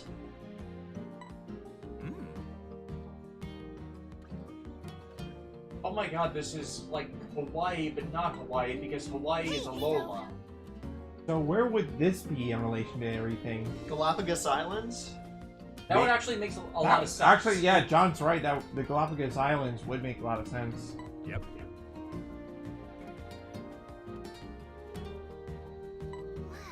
The Neo 1. The what now? It's a palindrome! Neo 1 is the name of the camera ship. They're both... One. Neo 1. Neo 1. Neo 1. Neo, Neo-O-N-E.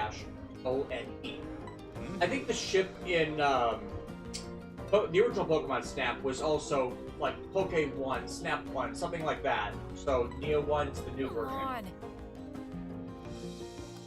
Razor was more tolerable than the original version. The dub screwed the character. Well, it was early for kids, and they never got better, so... Agreed. No, I'm with Linkara. The Minnesota joke in Pokemon the first movie, that was hilarious. That is like you get that one. Get that one mainly because we're in the Midwest. And also it's just like they live in Minnesota. Like that's just part of that movie's identity now. You wanna Along with the terrible, terrible, terrible soundtrack. Terrible, terrible soundtrack. Man, the world of Remnant looks a lot more watery than usual. This is Weird Al, but not as we knew him. Everybody, Pokemon! Wait, Weird Al did a Pokemon song? Yes. Was it It was catchy? terrible. Terrible. But I thought it was catchy. Look up Pokemon by Weird Al Yankovic. Obviously later. Obviously later. Okay, yeah. Oh, sweet! Enjoy your first Another big question from Emerald DC. It really is a jungle out there. How would a Pokemon game work if they put all the regions in from Gen 1 to 8? Would they increase the trainers' levels along with player characters' Pokemon? I would make it so you'd have to reset. Like, you would have to clear a region before you can use other Pokemon in it, and you would have to level, do a level lock system, where you would only be able to, until you cleared it, properly, you would only be able to bring in Pokemon up certain levels. Oh wait. Look, a Slacking!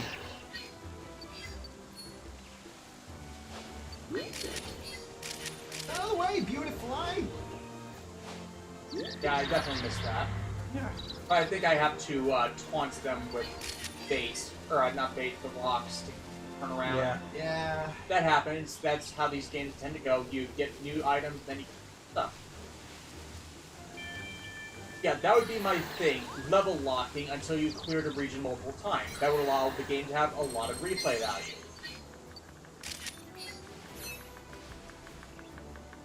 Or allow you to import, the Pokemon that you previously captured that are native to the region. Make it a bit easier. Quagsire!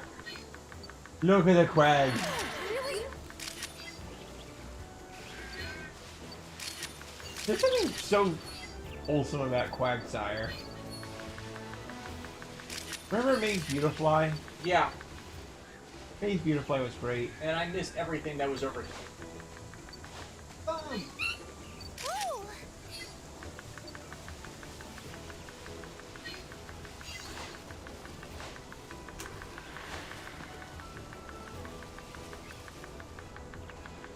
Yeah, because these games are designed so you can't get everything in one run. Yep.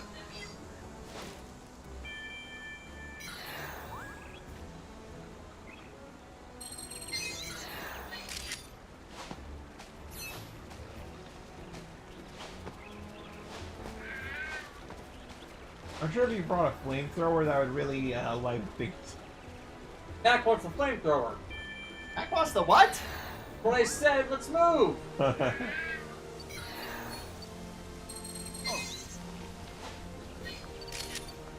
Ooh, Life Herd. Yeah, I can't get a good shot there. Unless it's going to drink. Ooh, posing like that. That might work.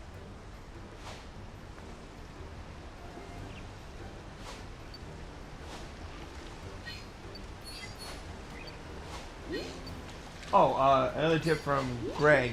You go slower if you look behind yourself. Yeah. Sometimes you just have to. Sleepy kitty.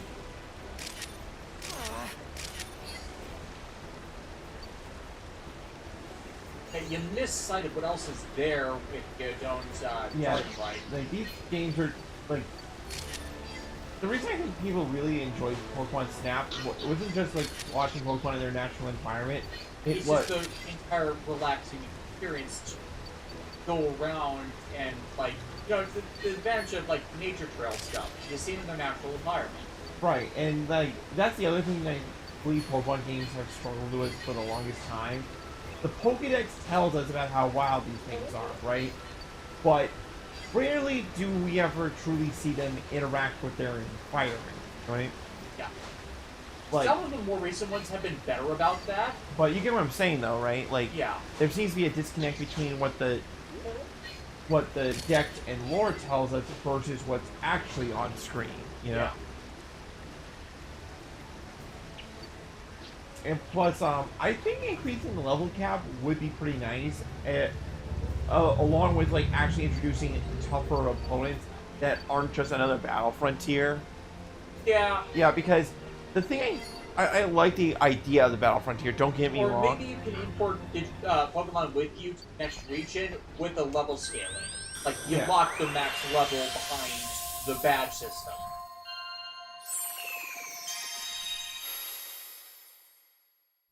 Hey, Shape Fuzz, I'm starting to think this game is some sort of some kind of apple throwing simulator. Just wait until we start throwing rocks at them. Why'd you throw a rock at them? That's how you get good photos! Well, you don't throw rocks at wildlife. Well, tell them that. Well, they pedal for a living. It's not gonna hurt them.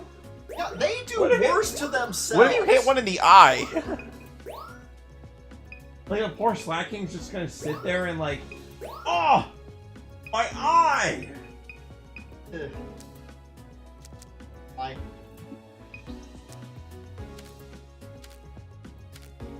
I just could not get a good. You're a fly. That one's too close. This has obstruction. This game is deceptive because it perpetuates the idea that Yeah, it perpetuates the idea that animals won't kill you if you go into their habitat. yeah. I think that's why there's that barrier on the whole ride.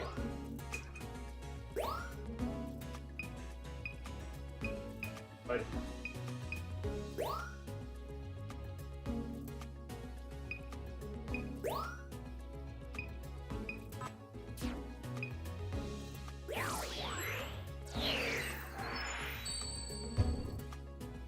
Let's do this.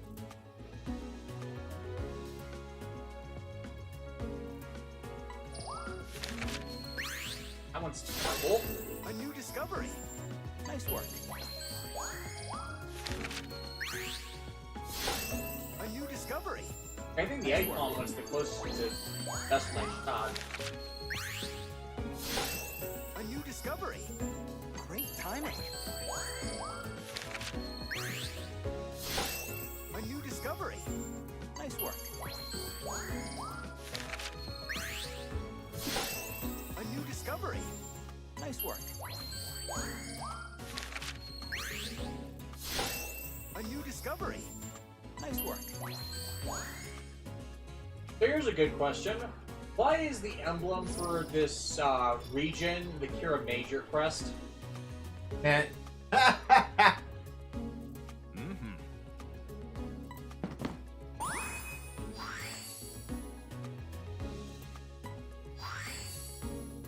I remember.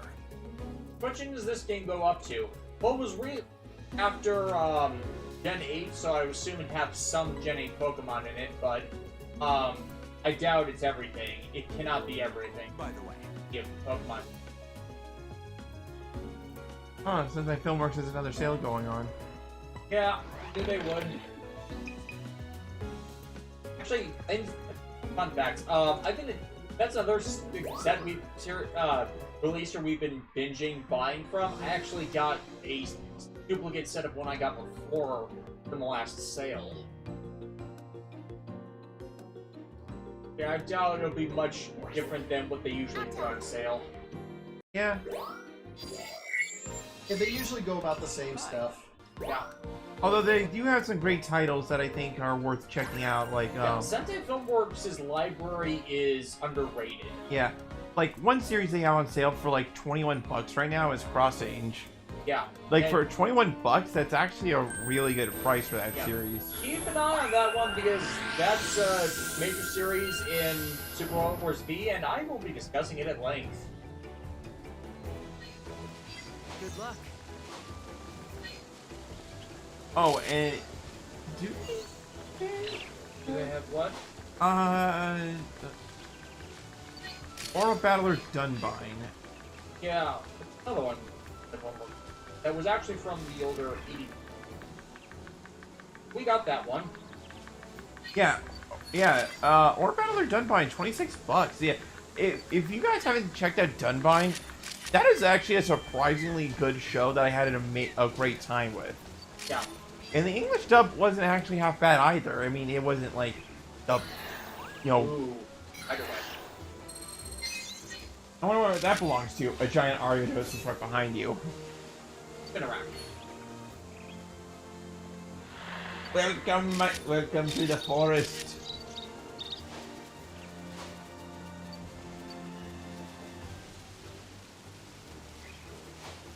Oh, Emerald DC, in regards to the Moon Dwellers, I have that game, I just haven't actually completed it yet. Yeah, we've played a bit of it, but we noticed that it's a lot more rough in its translation than VX.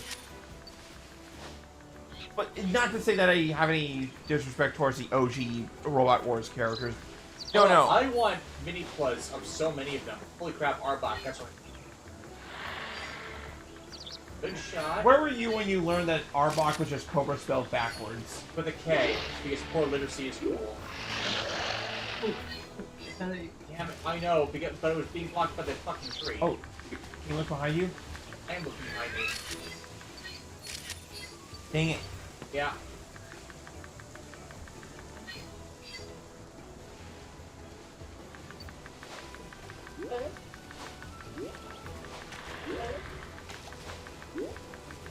Quacksatter's not gonna flinch after getting hit with apples. Let's see if I can get... I feel like there's something that happens right. Yes, there is. I knew it. Yay! Piggy peck. Piggy packs are so cute. It's like, what just... Oh, wait, look.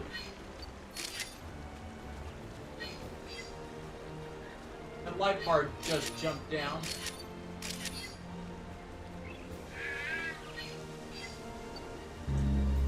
I like how they give you just enough photos to be strategic with your shots, you know what I mean?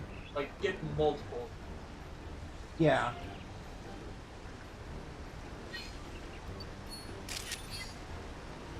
Imagine Pokemon just like chilling out and then they're like, who threw that apple at me?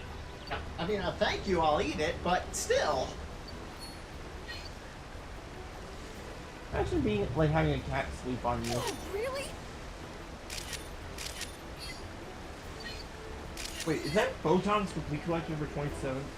We ate bug space. Dang! Yeah, that's what I got mine for. It's worth it. Oh yeah, it's Photons. Like, No, I hear terrible things about it. Armor Trooper Photons is like, from what I saw, is really good. I think it's pretty case. No, I'm just joking. No, I was trolling her. It's like, Alexis has talked up and down about Photons to the point where we're going to be watching it soon. Yeah, the only reason I don't know more about a bunch of these mech anime is simply because I am so focused on getting stuff done that I haven't had time to research/watch them. Honestly, having Alexis and John in the house have given me less excuses to not watch things, because we need stuff for movie nights, training nights. Stuff to occupy our time brains that makes things a lot easier to just put stuff out in the wild, versus where if it was stuck to me, I just end up watching the same YouTube videos over and over again because they're fun. Felipe, not sure if this has been answered before, but what is everyone's favorite Pokemon generation? Third gen. Third gen.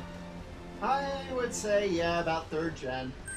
And that, I'm not just saying that because I grew up with that generation, because that was my first generation. But as time went on, I realized that while the third gen isn't perfect, there is just like a perfect combination of things I really enjoy about it. For example, the way Every starter is fire, not the type fire.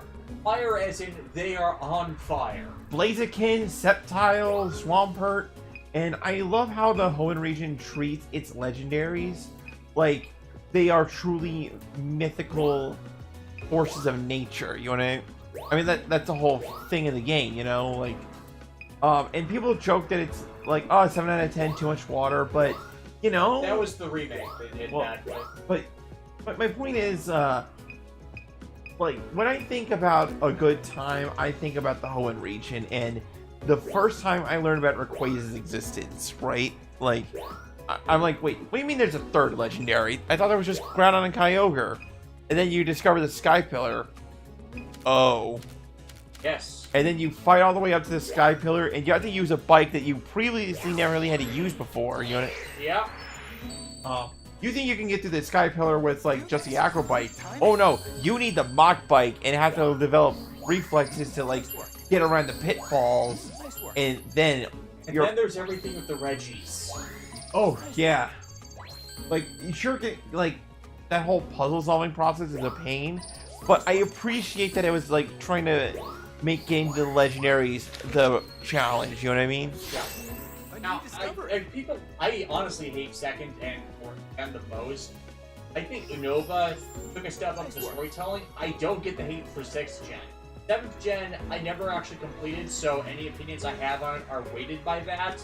But I don't think that what they were trying to do something distinctly different, and I have respect for them doing it that way.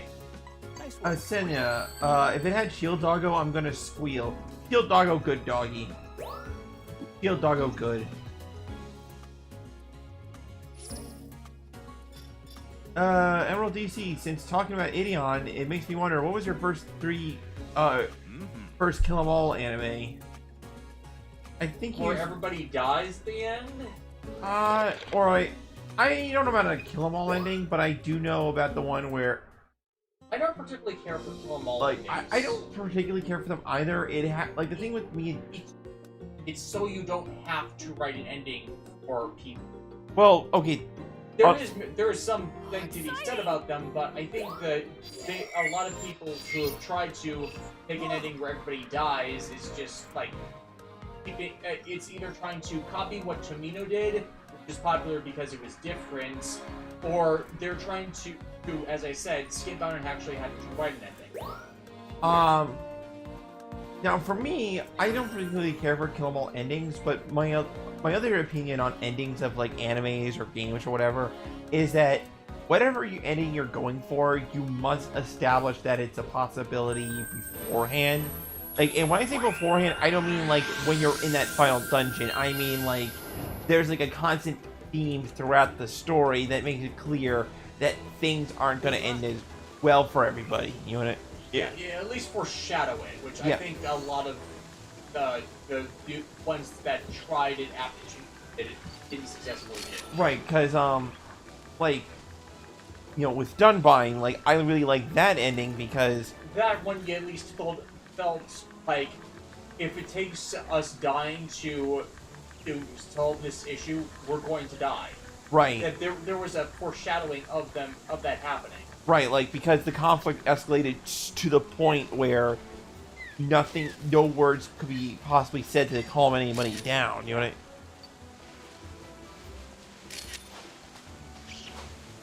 HJ5 is wondering, would you review anything Transformers related?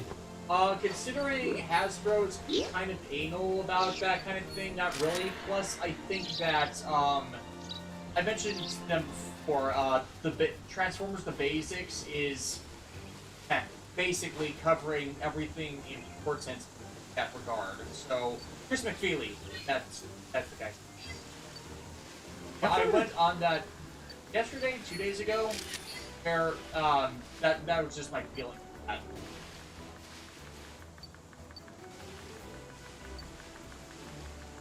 Okay, try and get a better shot of the Arbok. I think that's what's cool.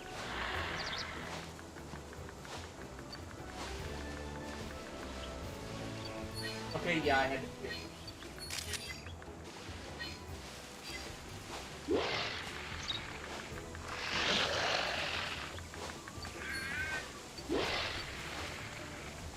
You know, seeing it in a natural environment like that, Arbok's a cool design.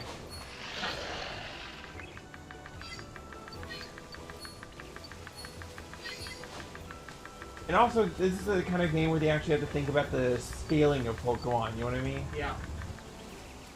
So I understand Pokemon's like have like the average height and they can vary in shape and size, but sometimes you read a Pokedex entry and you go, Charizard is actually how big? Yeah. And then you see the Super Giant Charizard in Pokemon Snap, and it's like,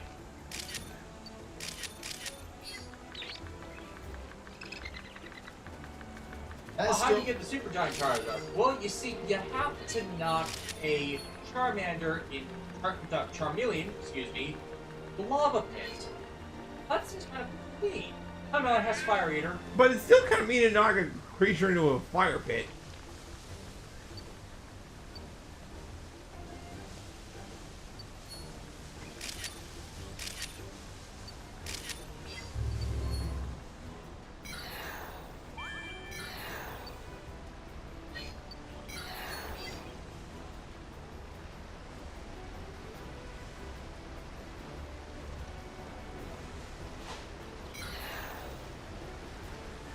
Okay, on the topic, someone in a Facebook group I'm a part of found a cheap copy of a book in the UK that she offered to send to buy for me and then post to me. Like, obviously I'll have to pay her for it, but it was much nicer. It's like, That's pretty cool, dude. yeah, especially since the cheapest one I could get in the US is $211 per paperback. Yeah. Honestly, Like, how cheap are we talking about from her side? 16 pounds. 16 pounds? Yep, 16 pounds in.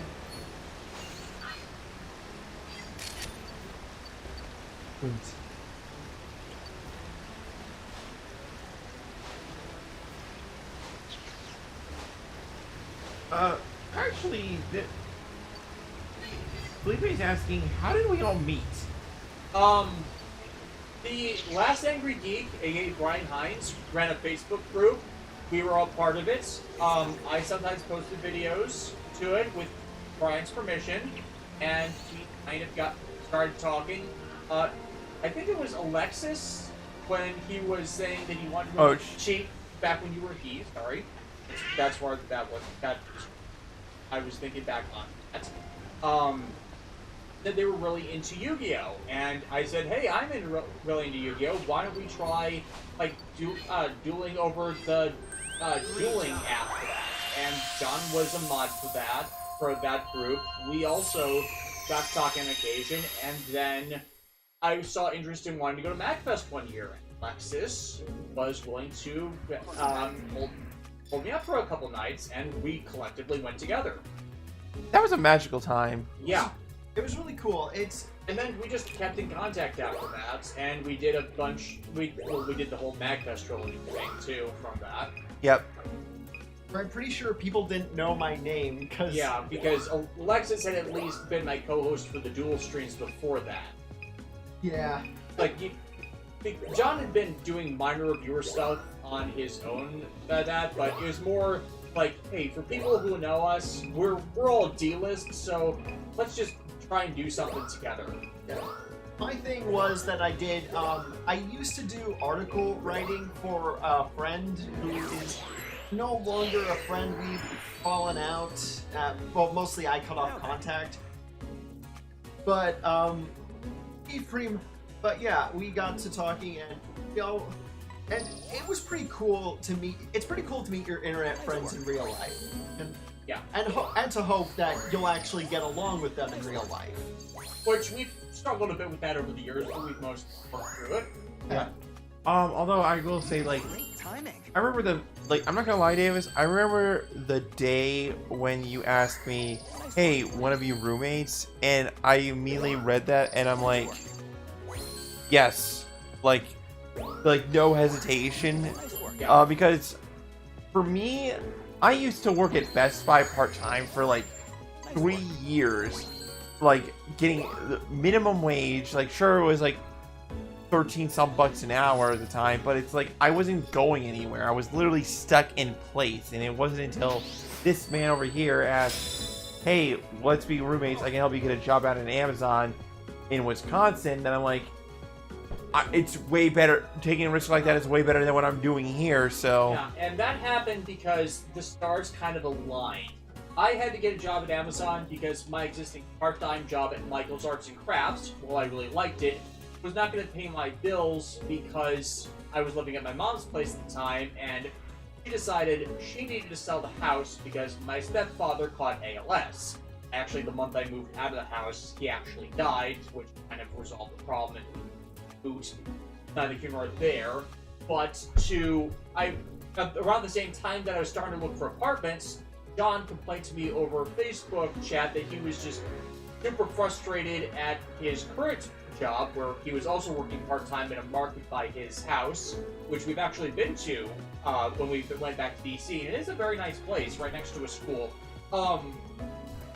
So he was complaining about that, and then he said, hey, I got it in Amazon, I kind of like it, we have really good health benefits, why don't I help you guys get over here? And then I looked at costs for an apartment, and I realized, hey, if we get a third person in here, we will really have really relatively low housing costs. And that's when I thought, why don't we get Alexis then Matt in on this because it looks like they could they're in the same situation we were in, and I can help fund getting you guys out here. And the rest is history. We had that happen in 2018. And it was a bit rough, but moving to a new place always is. The hardest part was mainly me getting the job in the first place. Same here, but Yeah, because what happened is after I got in, the hiring department split off from HR, and when that happened, both HR and the hiring department went to shit. So Alexis moved in beginning of the year in January. We got them over to the application process, and they were so backlogged in applications, it took until the middle of April, right after we got John in, for Alexis to get on her side of the job. For John, we got them in for an application in person the second that they got here in April, and we did not get in for full-time until the following March. He had to do part-time at a grocery store. Alexis did it as well, to have money to eat, and in the interim before that, they had to eventually get a part-time job at the warehouse next door at another part of Amazon, and try to transition over through the part-time department. You're telling me that. Yeah, he is in you. He is in you, John. Which was frustrating because right after John got the job at the part-time department next door, in the warehouse next door, then they started hiring full-time people in for the main Amazon building, which had been blocked off for months from getting people actually in, even though we were short-staffed and they were supposed to be hiring. That was actually the big frustration point because 3 months after John applied, they asked him, hey, do you want to keep your application active for the next set of people we're going to pull in because you're in the next first group? John said yes, and then they immediately dropped his application. I had to go yell at the HR department about that, and they never restored his application. Whole gigantic thing. That with following HR failures in 2019, where they actually refused to do their job if they were part of the night shift, it's like, we don't trust our HR department. Yeah, but I wouldn't have it any other way, despite all the struggles, because if it wasn't for me moving out here, I wouldn't have been able to start my transition to, being a woman, and, if I can't imagine what I would be like still in Maryland. I would have, wasted away or something.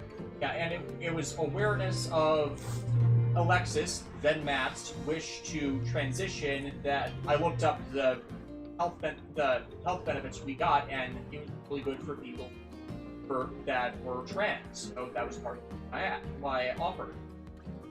And now it's a wholesome story. Yeah, wholesome story. From Alex D. Favorite Yu-Gi-Oh archetypes: Fortune Ladies, Elemental Heroes, and beyond that, Yubel. I love playing Yubel.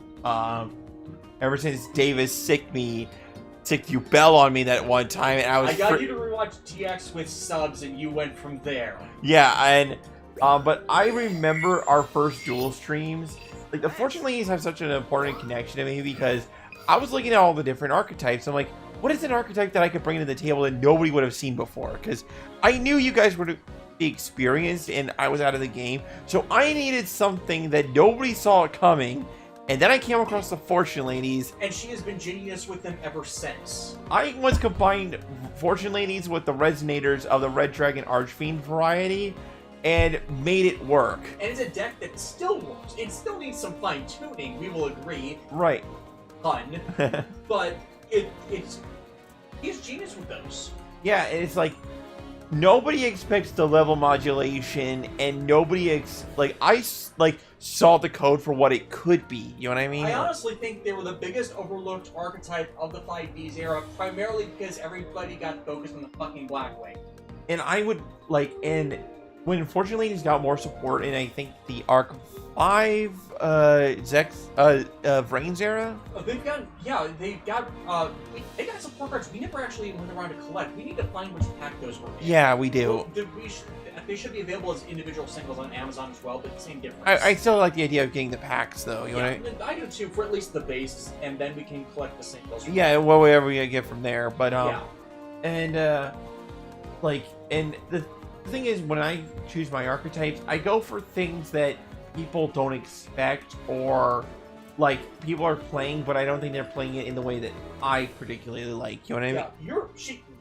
She is also really good with the Trick Stars, but oh yes, Trick Stars! I love the Trick Stars. Oh, but she got in on the ground floor of what would be the Trick Stars taking over the Brains era because they were just that damn good, and then Konami hating that everybody liked that.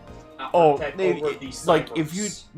Okay, so the thing with the Trick Stars, as far as the Yu-Gi-Oh archetype is concerned, basically, they're all about burn damage, and if punishing the opponent for playing certain cards, like, every time you do a spell card, you get burned. Every time you summon a thing, you get burned.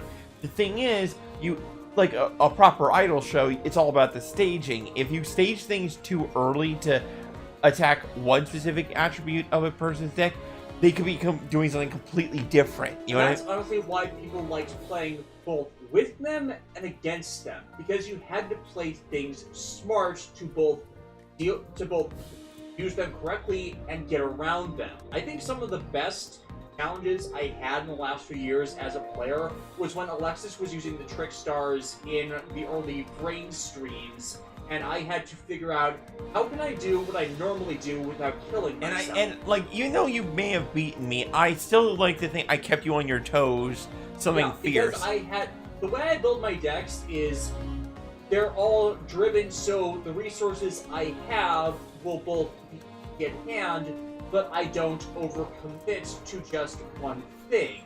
So I can shift how I play the cards I have at a moment's notice, as long as I know what I'm up against.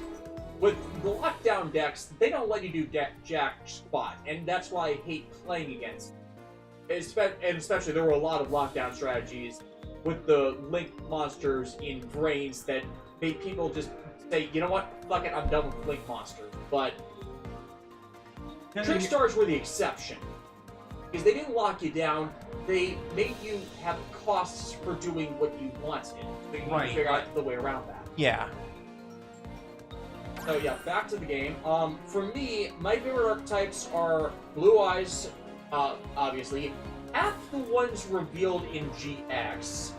The Signer Dragons and Junk Card from 5Ds. I don't have a favorite for Zell. Yeah, I don't have a favorite from Zell, and obviously I love the Pendulum Dragons from Arc 5. By the way, shout out to the Sweet Life of Dio Brando for having an awesome username. Yeah. They like using a Cyber Dragon OTK deck. Where there's nothing wrong with that. Cyber Dragons are still a very effective OTK deck, especially as they've fully expanded the options for Cyber Dragons for the extra deck stuff and even main decks. Your Crystal, favorite Yu-Gi-Oh! In the Bridge series joke? I am not trying to destroy the world, I am trying to save it! Yeah, but you're killing people. My plan is great! My personal favorite. Why are there so many bleeping stairs? Oh god. So many stairs. Why are there so many stairs? Okay, yeah, this is definitely gonna require a rerun. Yeah. But, it's actually like... Yeah, we're almost 3 hours to this. We'll probably go for another one, considering we're... Ooh, Spinnerax. Wonder if there is that. I did say Spinnerax or Ariados's were... Ariados. Ariados. Give me a second, I gotta take my meds. Yeah. So, yeah, considering how we're progressing through this, we might, go a bit longer than I intended. Ooh, there they are, Ariados. Try it again. Oh.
missed.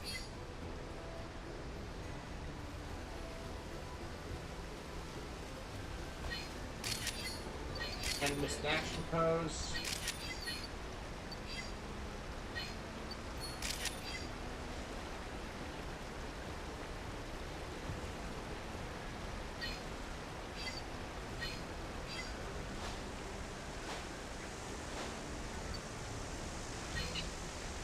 Ooh, Yen Mega.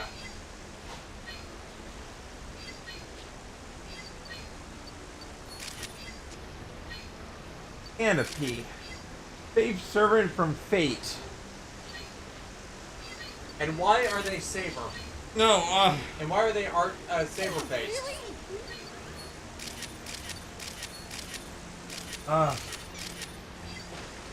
Oh man, I have so many favorites. Oh. Oh. Oh. Okay, I can't name one, but I can name you four. Hurry Pendragon, Medea, Medusa, Archeremia. I know they're all from Fate Stay Night, and that's cheating, but I just can't choose. Like, they're all so good. Okay, not every servant, like, has the best lore, but I mean, like, it's just like, they're all my favorites. I enjoy Inzectors. That is a completely valid option. Inzector's nice. I always like hearing a person like using an archetype that you don't hear in the meta. You know what I mean? Yeah, actually, Inzectors were active in the beginning of Zell, but they didn't much support past that because they basically could use. Yeah. But I do appreciate it. Any thoughts on the Trails / Kiseki series? I have no intention of covering that series. I got a question about that 2 days ago. It seems like they're a newer person, so... Yeah, I was saying, I have answered that in the past, that it's not my thing. Yeah. More power to you if that is your thing. Yeah.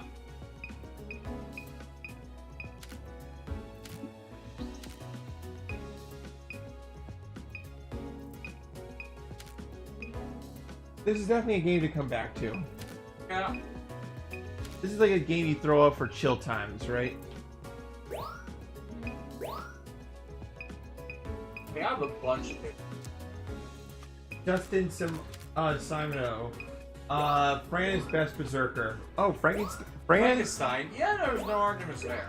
No, you know, Fran's pretty good. Like the thing I really, when you know you have a good roster of characters, is when somebody can make a legitimate case for like each individual character. And sure, there's the more popular ones, but then you have people who say like have different answers. You know what I mean? Sir Crystal, have you played Tales of Vesperia Definitive Edition? No, I have not. I have that game, but I haven't gotten around to it. Fran, unless someone wants to Patreon me to finish the Symphonia review, the first Tales of game I'm likely to race is out. That's after I figure out how to jailbreak my spare PS3 so I can play the one that has all the DLC, all the possible costume DLC. There's no way I'm playing that game without main character in Haseo outfits and his supporting cast all dressed as the characters from Code Geass, minus Suzaku. Yep. Jonathan Johnson, number 39 Utopia. As far as archetypes? Oh yeah, the Utopias. Utopia is the only things we've actually collected a lot of from Hell Arrow. Nice work. NFP, I've got the servant fate question. Okay, off the top of my head, let's see, per class, like 2 per class. Okay, I already said Mania, so that's the caster. That's the caster. But another one from the caster class, I really Da Vinci with her magic thighs. Da Vinci with her magic thighs. Saber, Arturia, and Mordred. Yeah, Arturia and Mordred. I just love those two. Archer class. Archeremia I already said. Do we want to go with Gilgamesh, or is that too obvious? I think that is too obvious, but I kind of have to go with Gilgamesh because it's like, I hate the guy, but when he's characterized in the right way, he does present himself, like I'm like, you know you're a mad lad and I know you'd kill me on the spot, but I kind of want to see your antics, you know what it doesn't make any That makes sense to me. Yeah, Lancer, Cuculain. Cuculain, or how you want to say it, and as mind? far Enkidu's is they're pretty cool. Let's see here, Rider class. I already said Medusa, but the next question would be: do I prefer Francis Drake, or Quetzalcoatl? Sexy pirate lady or sexy Aztec goddess. Aztec goddess lady. I want to go with Quetzalcoatl simply because of the big sis, like, let me give you hugs energy. And by hugs, she means she's gonna throw you up into the sky and then pile drive you. Assassin, King Hassan, and Jackie the Ripper. They need to give her more clothes, Type Moon. Yes. They need to give her more clothes. Yep. Berserkers. There are so many really good berserkers out there. It's ridiculous, actually, about how many good berserkers there are. I had to say Hercules and Minamoto no Raiko. And Davis probably knows there's two big reasons.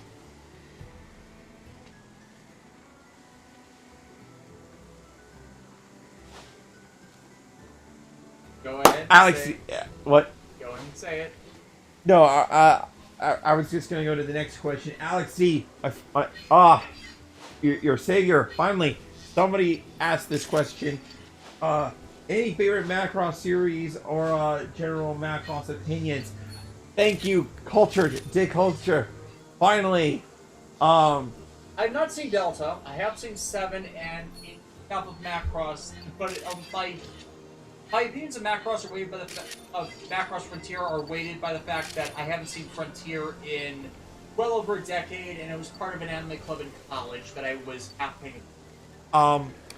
My general opinion on Macross, from what I've seen so far, I haven't finished Delta, but from what I've seen, every Macross series is good in a different, not like stellar good, but more like they're good in different ways that make them unique and gives me a different feeling than I get from Gundam, where it's like everybody can definitively say what their favorite Gundam series is, like on the drop of a hat, but picking your favorite Macross series is a bit tougher because Even though there's less of them, honestly, I'd say my favorite series is Macross, which we're still gotta watch. We've got the DVD. but as far as series, I haven't rewatched 7, and I plan on doing that because I have more proper context to the rest of the Macross franchise. But I really loved Frontier, despite its story was kind of basic, but how it how it told it was really good, and I really did enjoy the characters. I mentioned this to Alexis before, but I mentioned them in a previous scene. The person who was responsible for screwing up Index Season 3, Gundam Seed Destiny, and Code Geass, they also wrote on Frontier. Whether that affected Frontier's overall quality or not is kind of subjective, especially considering I don't remember that much of Frontier.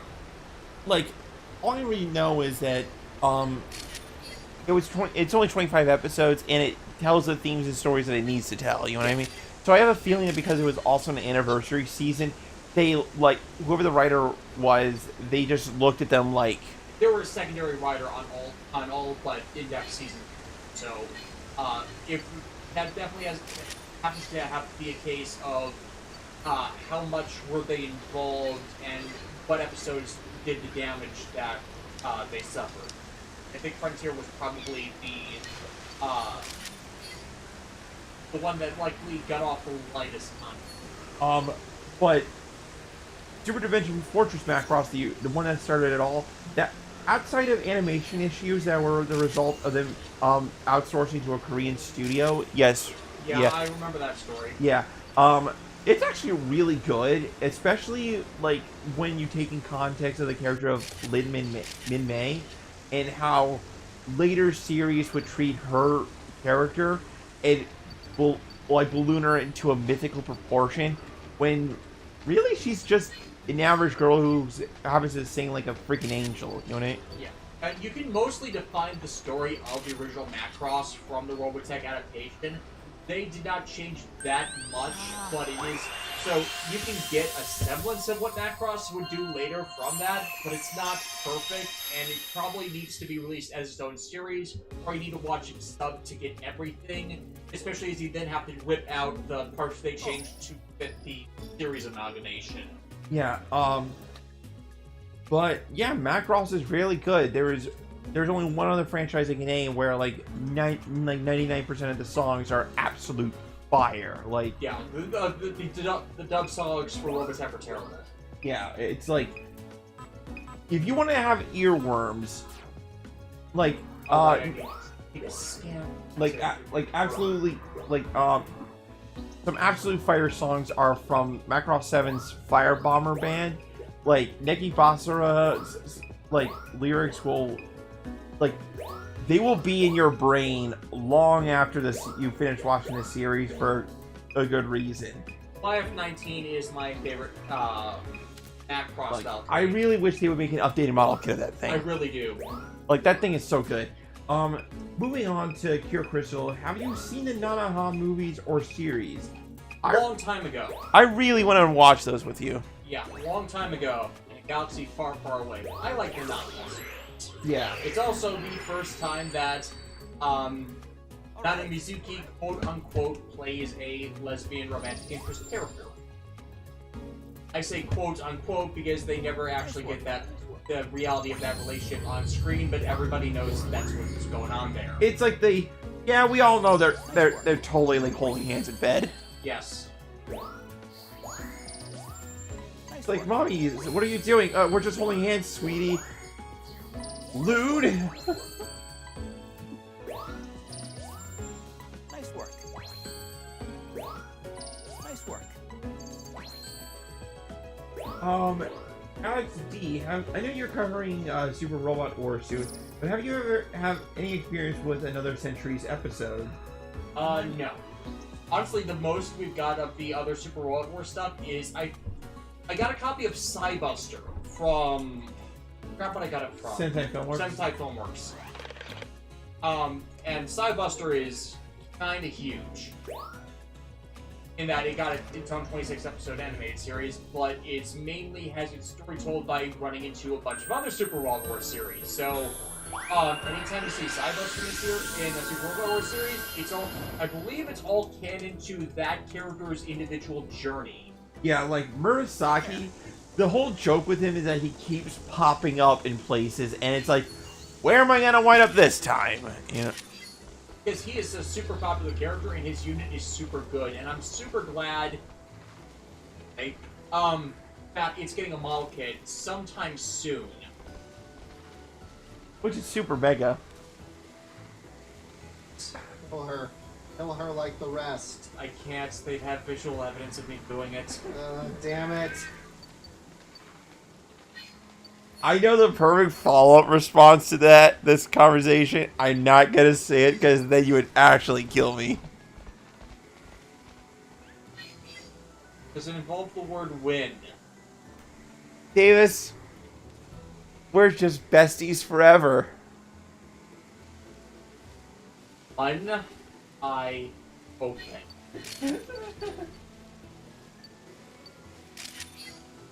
Oh, that's actually a common question. Is there any anime that you don't like when the opening is an earworm? That happens a lot, actually. It happens a lot that I struggle to actually get a good example of it.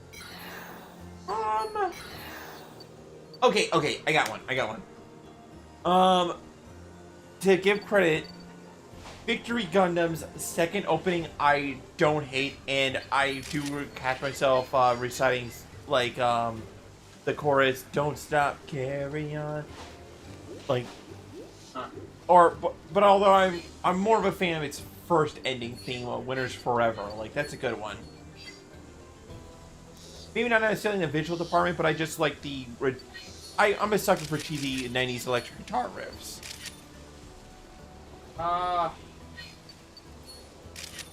Buchanan! Whoa, really? You don't see anything. I'm just at it. Rosario, Vampire, and Cross-Ange. What about them? Oh no, that's Kira Crystal's choice of animes he doesn't like, but the openings are good. Wild Eyes is really damn good. I think I've discussed with them about not liking Cross-Ange on Twitter before. And for legit reasons. Yeah, like, the thing about Cross-Ange that I like...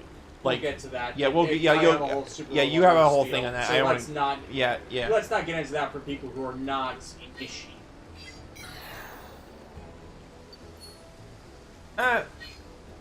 Alex, see, loaded questions, man. I mean, like, no, you're doing good. You're doing good, man. Favorite Gundam opening?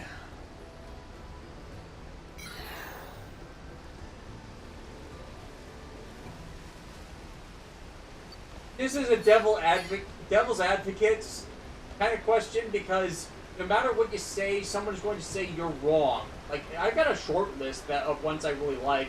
Rhythm Emotion from Gundam Wing. That's the second version of the game. Resolution from Gundam X. Basically all of Takanori Ishii Tien Revolution songs for the Seed series I really like. Every opening to Gundam 00 is a banger. Yeah. This is no argument. You're not going to go wrong with any of those answers. It's just subjective on which ones people like more. Flying in the Sky for me, because no G Gundam. I am going to be called wrong at this, but I really dislike the second opening.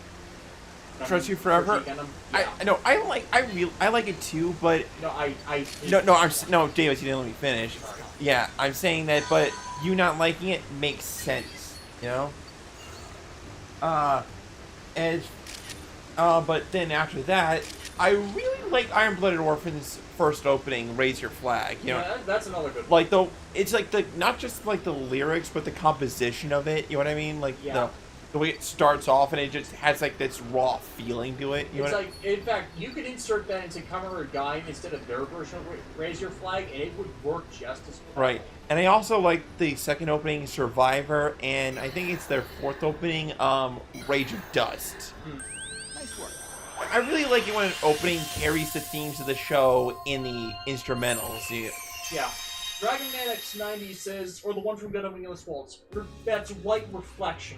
Another cover of Rhythm Emotion. That one's actually my favorite of those versions. Yeah. But it's basically the same song over again. And they love the opening for Outlaw Star, but they just couldn't get into the show itself, which... I find you're wrong, but that Outlaw Star is practically my favorite anime, so I am fully biased on that. Yeah. Although, like, if somebody admits that they're just not interested in a show, then that's their prerogative. Yeah, you know? that's totally fine. Yeah. I have no problems with somebody saying they're not interested in something versus, like... I've seen some hot takes that just make my mind melt, you know what I mean? Yeah.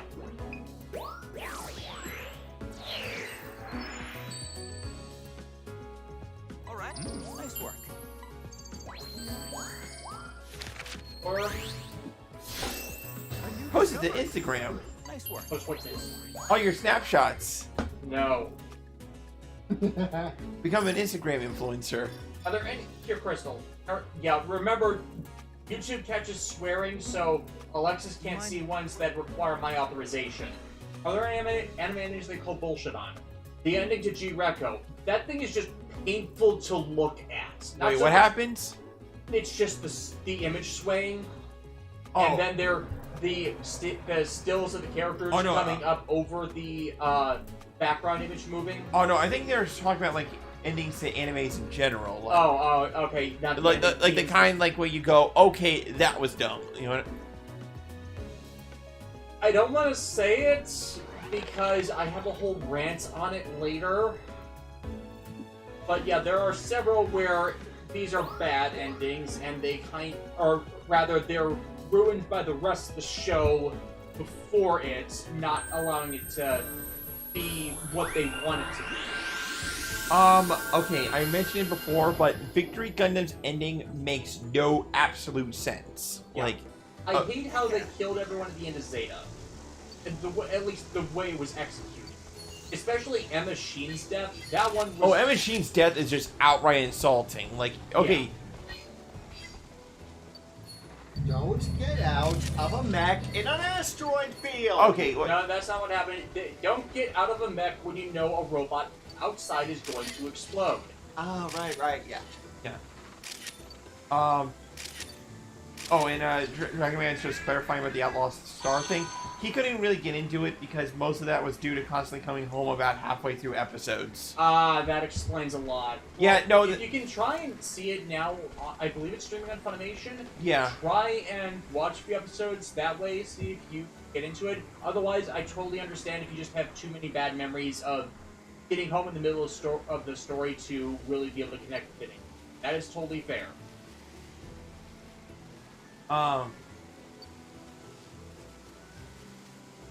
Okay, yeah, and Alexi, another excellent question.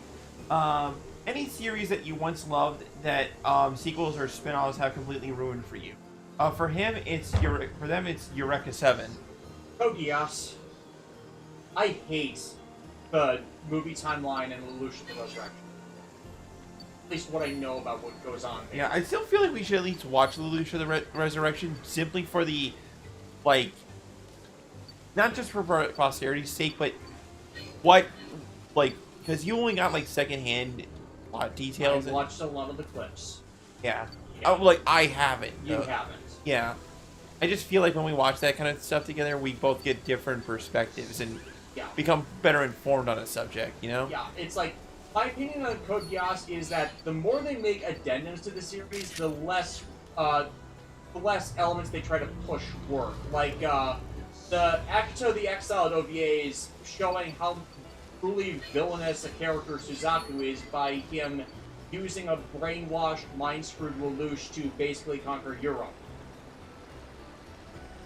It's that kind of things that, and then of course the Suzaku scene in Lelouch the Resurrection, where he kicks the ass of Lelouch, thinking that he lied again, and taking out all his frustration, which is supposed to be an audience XP, but shows how morally deranged and disconnected Suzaku is from the reality of everything that happened. For me, it would actually have to be, like, based on things I actually watched, I have, like, a more negative look at the original Digimon Adventure now, simply based off of how many times they keep bringing it.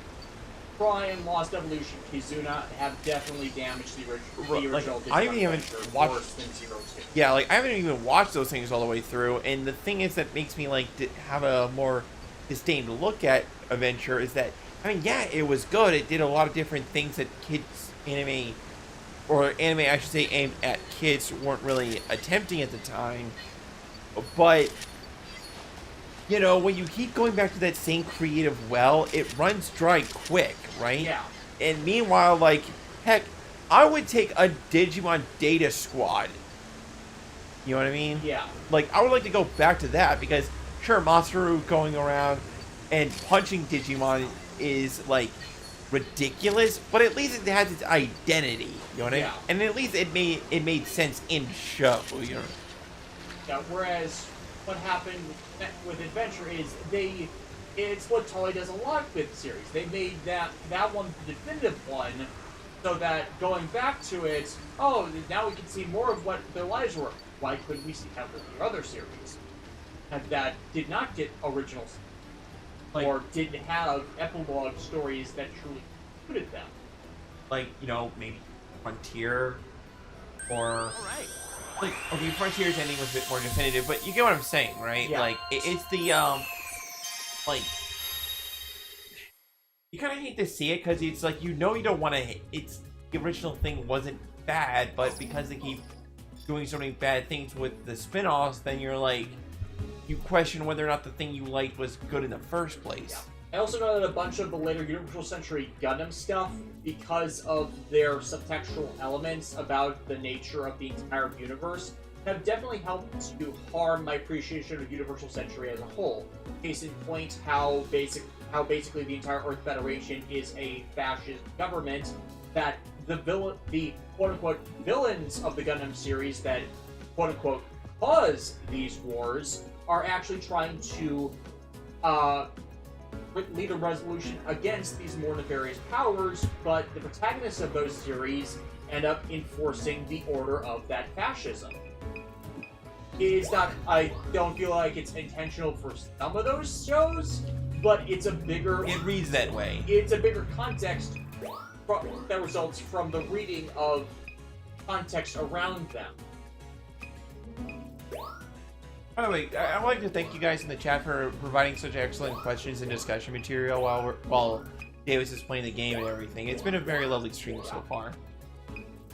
I feel like I answered these questions better scripted, but that's just something that doesn't happen right now. Yeah. But they at least gave a discussion going, right? Let's do this. Nice work. Nice work. Yeah, just ironically, the sleeping Arbok is much better than the other one. Yeah. Sleepy Arbok. Better. Close. A new discovery. Super. Great timing. Nice work.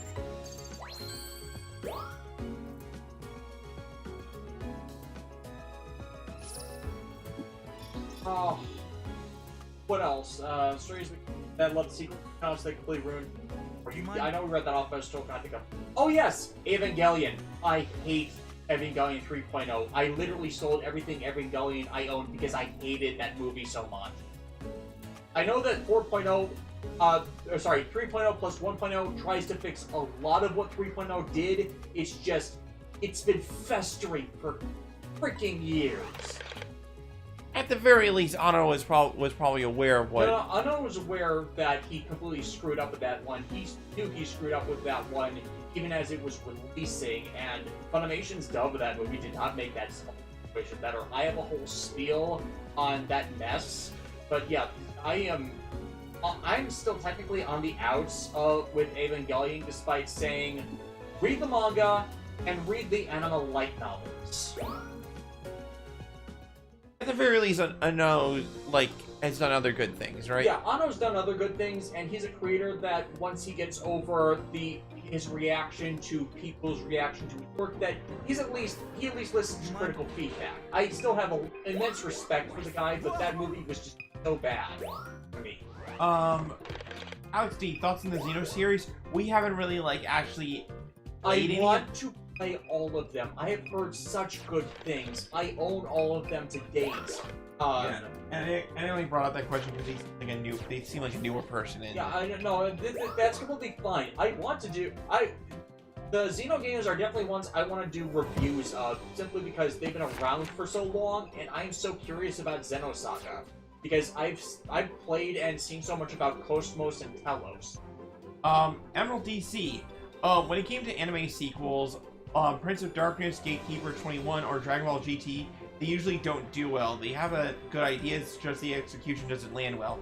Okay, if you're talking about discussing Martian successor Nadesico as part of the Super Wars V video, Prince of Darkness I have a rant on, but the problem with that, I don't remember if I revised the script with that, was it was a sequel to a game story. Yeah, basically from what I can't remember the console, but there was a Martian Nadesico video game in Japan that was the true follow-up to the anime that we never got in the States, so therefore Prince of Darkness reads a lot weirder than... I mean, it's still not a great film in of itself, but it's like if plot points in that movie made you go, where the heck did that come from? You know what I mean? Yeah, but Prince of Darkness still isn't a good movie on its own, not just because of those elements, but because it wastes most of its time getting the fan back together and not actually dealing with the supposed threat of the story. Oh, new person in the chat. Izumi. This. Do you have enough room for your model kits? Still working on that. I feel like there's a personal attack. Still working on that. I've still got half of them boxed up, but I haven't finished filling the bookcases yet. We feel attacked right now. They must be from our. They must have seen me posting my stuff on Twitter. And considering I have 100 more model kits of high grade and magic equality I haven't built yet, plus a perfect grade of the unicorn that I keep forgetting to build. Yeah, I'm going to run into some space issues pretty soon, and I'm going to leave out the stuff that I really want to focus on.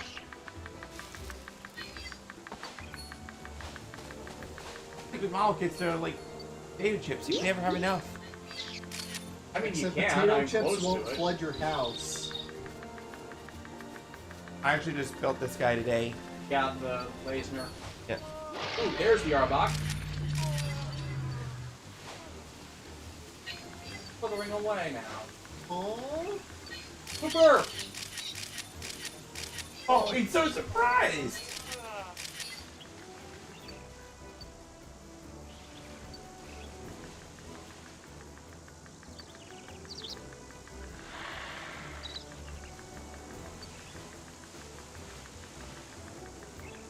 I'm glad I finally caught the Arbok. How do I actually just wrap things up? Because Yeah, I don't think I'm gonna progress to another stage after this, unfortunately. yeah, I'm not collecting the points I need to. Which, there's probably something I can look at that will change that, and... Oh, but... Honestly, this is just trying to be casual. yeah. But yes, when we wrap up tomorrow, we will be doing one more stream tomorrow, and... When we wrap up tomorrow, we're gonna do one more stream tomorrow. To wrap this all up tomorrow, we will be doing one more stream. And we're going to be playing that one round robin in that each of us will be involved. It won't be, oh, John's game, it won't be, me playing or Alexis playing, we'll all be playing. Oh, Kazmi, didn't mean to make it feel like a personal attack, lol. How are you both doing today? We're doing good. Yeah, Kazmi, by the way, what I said... We meant that joking. Yeah, we meant that jokingly, because, I've been slowly unpacking my sense. yeah, like, we're both doing really good and stuff. Thank you for asking, and, like, that what you said was a legitimate question. So, Yeah. and I hope you're having a good day, too. Two cannon! Follow your nose, the taste that shows. Two cannons, like, are very slow, but their physical attack is insane. That's from Alola, right? I didn't Alola. get that far in to find them. I think they're the final evolution of the Woodpecker one. yeah, Pippy Peck, yeah. Piggyback, yeah. Back. I love their inclusion in the Sun and Moon anime, where they're basically Ash's Rowlet's family. Huh. Yeah, Raised by two cannons. Buchanan and Pippy Peck and a Trumbeak, where like it was a whole thing where like the Buchanan hatched the eggs, and Rowlet's egg was among them. Huh. So, and the funny thing is, like, Rowlet is so tired all the time that he actually picked up a wood chime thinking it was a berry and was told, go out and find a real one. Red. I missed the jumping into the water. That would have been an action pose that I think would have worked well. Yeah.